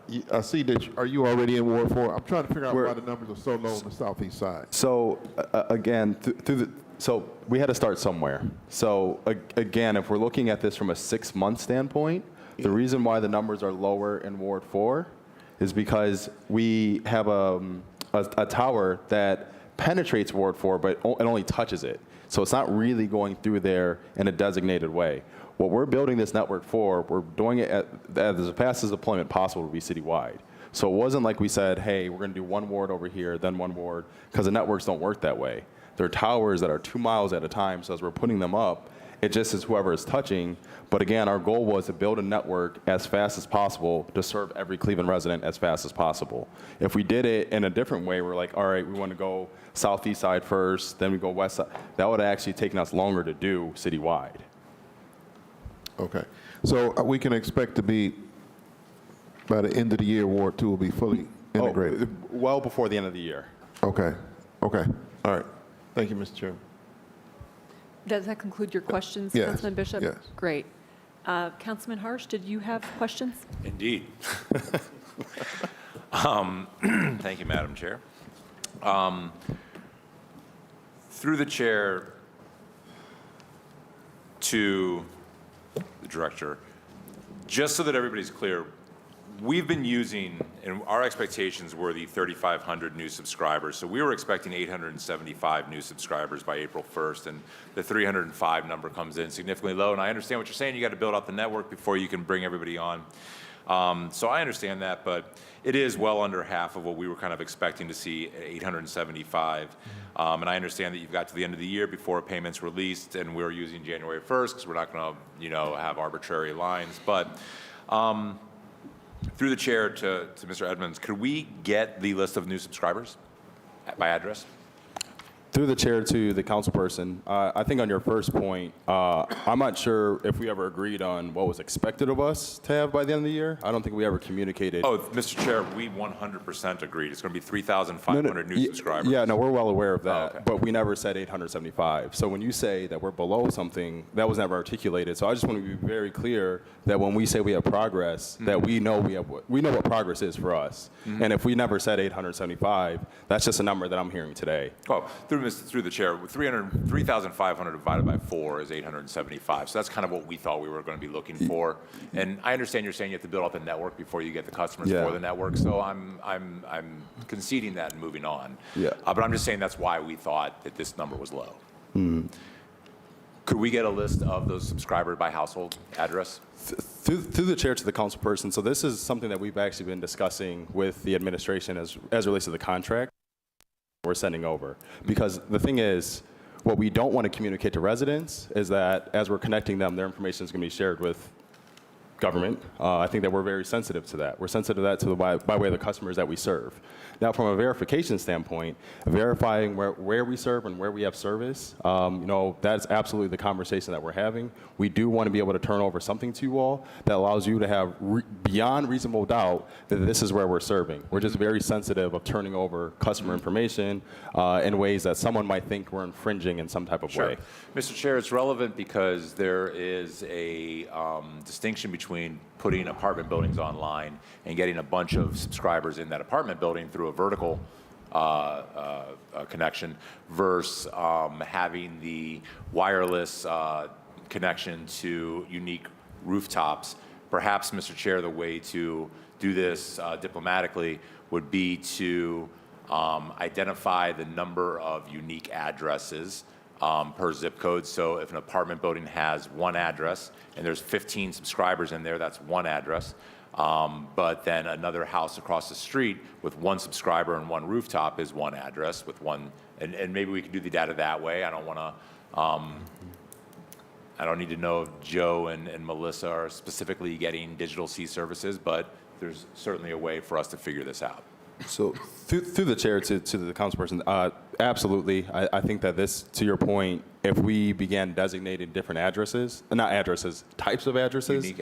Unique addresses, that's something that we can do. That's not a reporting burden for us. Okay. Then I would like to, through the chair, to our capable team and work with you all to figure that out. Through the chair, the ACP going away, I was watching Fallout last night, and there's a joke in there that the golden rule is thou shalt get sidetracked by all nonsense, right? Anybody watching Fallout? Okay. No, just me. Okay, great. Thou shalt get sidetracked by all nonsense is the PG way of saying it. Mr. Chair, I appreciate that Senator Vance is advocating for the ACP. Rural connection to the internet is pretty heavily dependent upon the ACP. And Mr. Vance knows very well that Donald Trump doesn't become president of the United States without rural America having access to the internet. The internet has taken the toxic environment of mass media and turned it into toxic sludge and gave us, Pizzagate and all the nonsense that troubled and scared and every conspiracy theory known to man flows through the internet. And so I'm glad that Senator Vance is fighting for ACP. I also would just recommend, I believe that other people are also, I think it's a bipartisan effort, and I think we all want to see affordable internet. As much as I might be disgusted by social media, that ship sailed. So that's my sidetrack. But through the chair, wouldn't the ACP going away actually be good for Digital C, because you could scoop up all those subscribers who no longer have that $30 a month discount, and you've got 18 fixed, so you become really attractive to those folks? Through the chair to the councilperson, yes. So I mean, we see it. This is maybe what looks at like a morbid win for us, because at the end of the day, this is obviously millions of dollars that would be supporting internet connections and even cell phone connections for Clevelanders that now that they don't have that. So at the end of the day, Clevelanders are losing money by way of this going away, but the value proposition for Digital C goes incredibly high here too. So again, we look at it as it's a morbid win for us. We don't love that it's going away, but it absolutely, for our business model, it co-signs our business model in a really unique way. Through the chair, I could not agree with you more. I think it also, just to address Councilwoman Spencer's concerns, the ACP is probably not a sustainable program forever. The federal government will likely not continue this massive subsidy until the end of time. So figuring out affordable internet has always been the goal, and it's why we're still here today talking about how to make this work. And to Councilman Polensic's point, the really good, I think, starting principle idea of Digital C is to use the wireless technology. The 6 gigahertz band allows us to penetrate buildings and get through trees and canopies, and that's a tremendous advancement opportunity for you guys. So I've always been a supporter of the notion of having the wireless network. I think that could work out very well, and I think it's going to continue to. My next question, I think I'll wrap it up here, Mr. Chair, is I'm looking at the citywide build-out, if we want to go back to that. And I have a couple questions about the progress. So first off, green, black, and purple are kind of hard to distinguish here, but I can see it. My question is this, through the chair to Mr. Edmonds. The majority of your completed areas are rooftop, and the majority of your proposed next are towers. I think you have one tower, and I believe that is right down by your headquarters that's already built. So through the chair to Mr. Edmonds, how is site procurement, contracting with the construction, and permit readiness going when it comes to these towers? Because almost everything else you're building is a tower. Through the chair to the council person, so Jose, I know you're already queued up, but one, I co-sign your part in the colors. As a colorblind person, I'm guessing up here, so I mean, I fully understand that. And then I will just more so give another nod to the administration here. From a permitting standpoint, they've been incredibly responsive. The minute we ask for something, they're there. They're making sure that a team allows us to get into the buildings, to do the design work. We're not being held up by the administration whatsoever in that front, so we're thankful for that. But again, Jose can provide some additional. Site procurement for towers, you need Through the chair land to now. Councilman. Yes, site procurement is something that takes a while, and we were very well aware of that. That's why we started early on. Right now, the easy ones to do is obviously rooftops, because you go through less issues, right? But right now, we have in the city right now asking for city permit over 20 sites. Once that Through the chair, identified or secured? already with construction designs done. So the way it works, when we identify a site, we did the design, we identified all the sites between rooftops and tower. The majority are towers. 2/3 of it is basically towers, right? Then what we do is then we submit a design request. And then when that gets approved, then we have a notice to proceed. Right now, we have, you see here, we have 12 in the warehouse. All those are rack and stack, ready to deploy. What we're waiting on is the notice to proceed. 6 that have been deployed, all those 6 that are site ready are towers. The 7 that are completed, it's a combination of rooftops and towers. So the process is working. When you see where we see the 29, we call it the back 9. If you look at this is a total of 63 sites. What we are coining as macro pops, right? And basically, we will have, according to this, half of it done within a very short period of time. Okay. So through the chair, currently up and running, standing, completed, all done, I believe you have 1 tower. Because that's completed, right? Production, they're the green circles. I Yeah. only see the one down by your headquarters. Yes. That's the only up and running, completely, fully functional tower. Well, and actually, it's more than that, but that's the one that we're servicing subscribers on right now. The other ones, the ones that say green light, those are all towers. The green light, the black circle, there are Yeah. 6 of them. Those are already constructed and up in the air and built? Built and ready to turn on and deploy. Okay, so that's 1, 2, 3, 4. I see 4 black circles. One of those is a rooftop. That's 5. 1, 2, 3, 4. I only see 5 black circles, but Well, I take that 13 is also a tower, site 13. It's right next to site 4, right next to the number 6. these are ward numbers. Yeah. Anyway, okay. So you're moving into almost exclusive tower construction, and you've got a few up. They're not necessarily servicing customers yet, but the tower is constructed, and you've already got the ball rolling on building towers and standing them up. Yes, that is correct. Okay, because it is much easier to do rooftops, and that's why I'm asking, Mr. Chair, because the rooftop, you get permission from the building owner, you run up there, you do it. Building a tower is different structure, different Yeah, beast. Okay. but we are ahead of schedule on that, knowing how long it takes. Once we get the notice to proceed, to construct the tower, to go in, put the rack, and put all the equipment up on the tower, it's a matter of days. So we have secured contracts with our vendors that they will do that. They can even do 2 to 3 a week. That's not the delay. The delay was doing the design work and getting the permits to get the notice to proceed. Well, Mr. Chair, I hope that the construction of the network itself, perhaps if the ACP doesn't get renewed, then customers will be looking for affordable option. I hope that that bodes well for you. But when we do this again, Mr. Chair, and I suppose the end of June, early July, we'll probably be looking for something like 1,750 new subscribers, about half of the annual. We'll want to get up to we'll have to start getting to that mark, right? You don't want to do all your catch up in the month of December, right? That's right. Internet doesn't make for a good Christmas present. I appreciate y'all coming in with the update. It's good to have the information. If we can figure out, Mr. Chair, how to get that, I'd like to get a ballpark of what's apartment dwellers versus what's true wireless subscribers by rooftop. We can figure out how to convey that information. Appreciate it. All right, thank you. I just have two questions.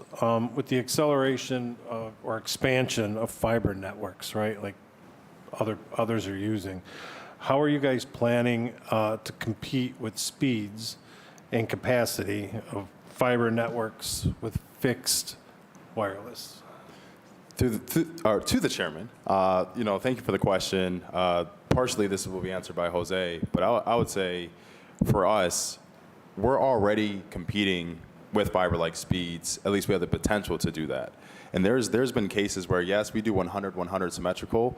At one point, that was lauded as fiber speeds. But we are well beyond that. We've been actually able to model gigabit speed off of our wireless. So from a speed standpoint, we absolutely can compete well. From a deployment standpoint, we can compete better than anyone because we're not tearing up anyone's yards to run our lines or anything. It's in the air. And so by the time some of these people are going out, they're then competing to take customers from us, but they're not going to have a lower price point than us, and their speeds aren't going to be better than ours. And so at this point, the onus is going to fall on them from a business decision. If they find some other secret sauce to be able to compete with us, then it's going to require us to compete better with them. But as it stands right now, moving forward, Digital C, it's interesting for me to say this, we're a bit of a king of the hill in this market at some point. Someone's going to quickly realize that, wow, you all not only are going to be the fastest game in town, but you have the lowest price point that is price locked, only adjusted for inflation after 5 years. So arguably for a decade, we're going to have the best prices and some of the best speeds. So it's now on the fiber providers to compete with us. Okay. My last question is, when is your build-out completion date? Mr. Chairman, the original, I'm laughing because that's a great question. We originally communicated 18 months. 18 months. You're probably seeing that we're well ahead of schedule on the deployment side. And so I will say this, our build-out date, we're estimating to be completed prior to 18 months. But what I do not want to do is commit to saying a date today. Okay. I'll just say that is prior to the 18-month commitment that we had set at the table previously. All right, so we've always said 18 months. That's correct. Okay, since you don't want to give me an end date, what was your start date? Oh, January 1. So January 1, 2024. Okay, so we're And then- looking by June of 2025, give or take, whatever, right? That's correct. The network for the city of Cleveland will be completely built out.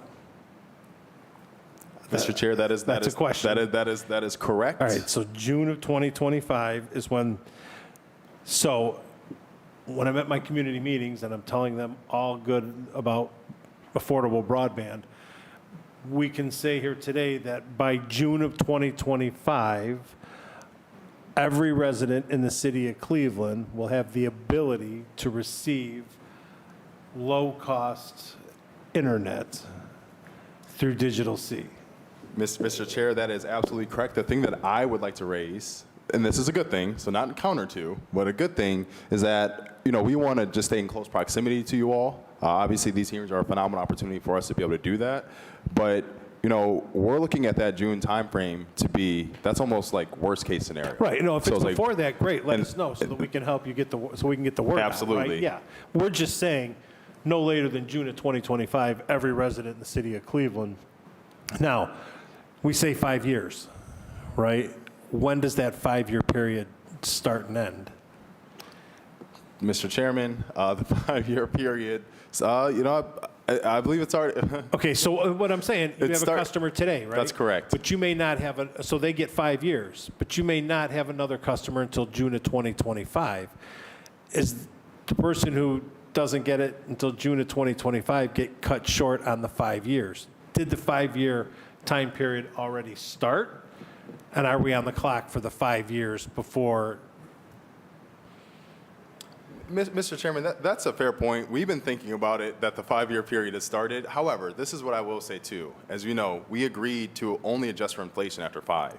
So this isn't going to be something where it's like, okay, everyone's then going to have to pay 50. I'm not worried about that. Yeah. I'm worried about, I don't think the 5 years should start until either somebody has received the internet or everybody's able to get the internet.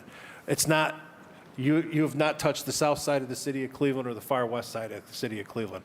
Why is it fair for those residents to be on the clock already when they don't have the ability to get your service? So, Yeah, it's not something we're going to solve today. so right? Mr. Chair, the point that I will raise, though, if we do it in another way, and I get it. Like, I get the sentiment that you're expressing, too, because, I understand. I live on the west side, too. So I'm like, I want the service. But at the same time, I will raise, too, that if we're in an area where we already have coverage and someone doesn't take us, and then they take us years later, and then we have to start a 5-year clock, too, I think that's another part we have to balance that. as well. Okay, well, let me ask you this. I live on the far west side of Cleveland. Can I get Digital C in the morning? Mr. Chair, no, you cannot. Okay, I cannot. Is my 5 years running? Is my clock ticking? We're not going to figure that out today. That's between you, probably the administration, a conversation the council can have. But that's something that we're going to have to, that we have to think about. Somebody, Ward 2, right? You've got it in Ward 2. Somebody No. in Ward... No, he does not. No, we does don't. not. No. Where is it? Where are No. your 305 customers? Give me a place where somebody is.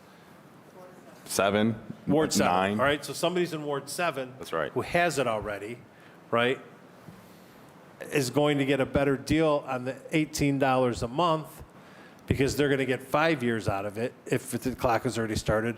But you're not scheduled to put me online until June of 2025, but yet we'll figure that out later, right? Mr. Chair, All I can say now is that June of 2025, by June of 2025, every resident in the city of Cleveland is going to be able to have affordable internet accessible to them. Mr. Chair, that is absolutely correct. We can work the 5-year That's thing right. out, I guess, at a later date between the administration or whatever that is. But don't cut my people short just because of where they live and you haven't put your stuff there yet. That's what I'm saying. Mr. Chair, as someone who, again, also lives on the west side, I benefit from this being over there as well. And I would also raise that, again, this is...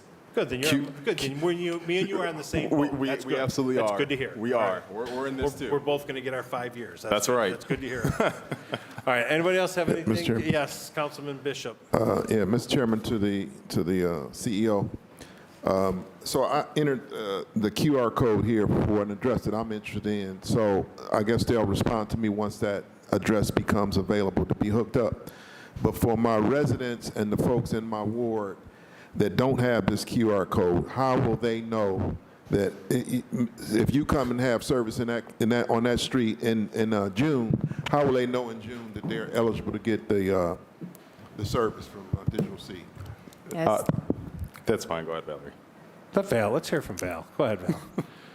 Through the chair to the council member. Yes, through the QR code is one way of accessing our wait list, or joining the wait list to get notifications. Through the automations that we set up on the website, once you're on that wait list, in about 15 minutes, you should receive a text message and an email. For those individuals who do not have access or know how to use the QR code, you could go straight to digitalc.org, enter the same address, or we partner with the Cleveland Site Center for our call center, and that number is a 216-777-3859. And the individuals who engage with Digital C through the Cleveland Site Center are also entered into our system so we can track the customer journey. And we use tools such as text messaging, emailing, and calling as well.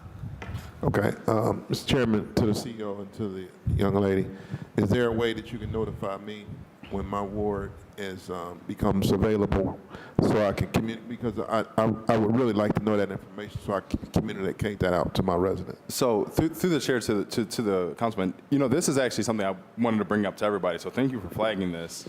How best should we notify? So for example, you all saw what we serve in 4. So if we're going to say, hey, great, there's 20 households, and then we hold a meeting off of that, then we have all these other residents who are then wanting to take the service tomorrow.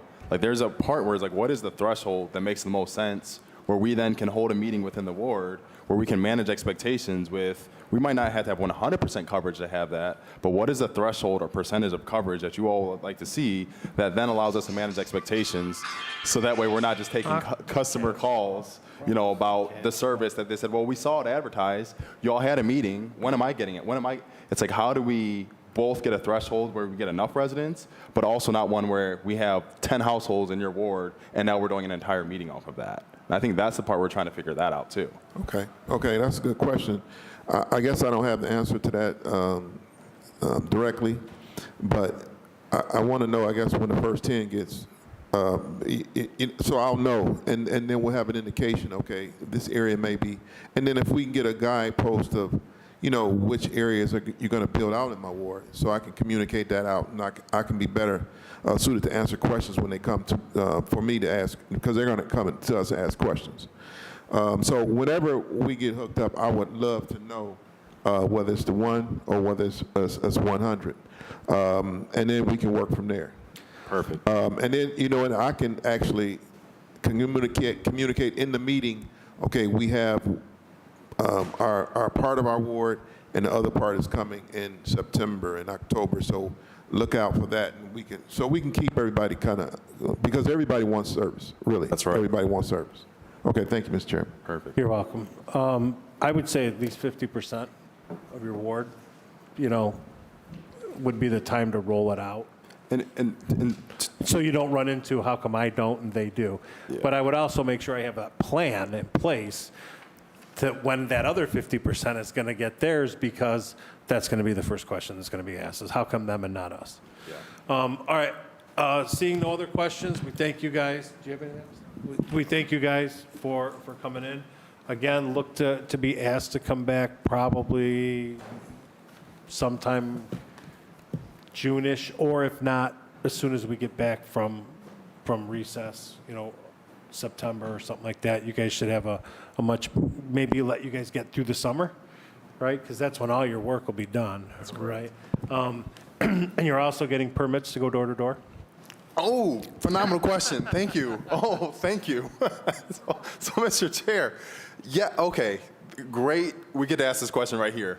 So we've been trying to figure out which permit makes the most sense for us, because as we've been engaging with the permitting office on the door-to-door side, we're not really getting the indication of what we can absolutely do on this one. I'll work with you on Yeah. that off the table to get that done. Oh, thank you for All right, bringing that up. All right, seeing nothing, the Utilities Committee is adjourned until May 2nd at 10 a.m. Thank you.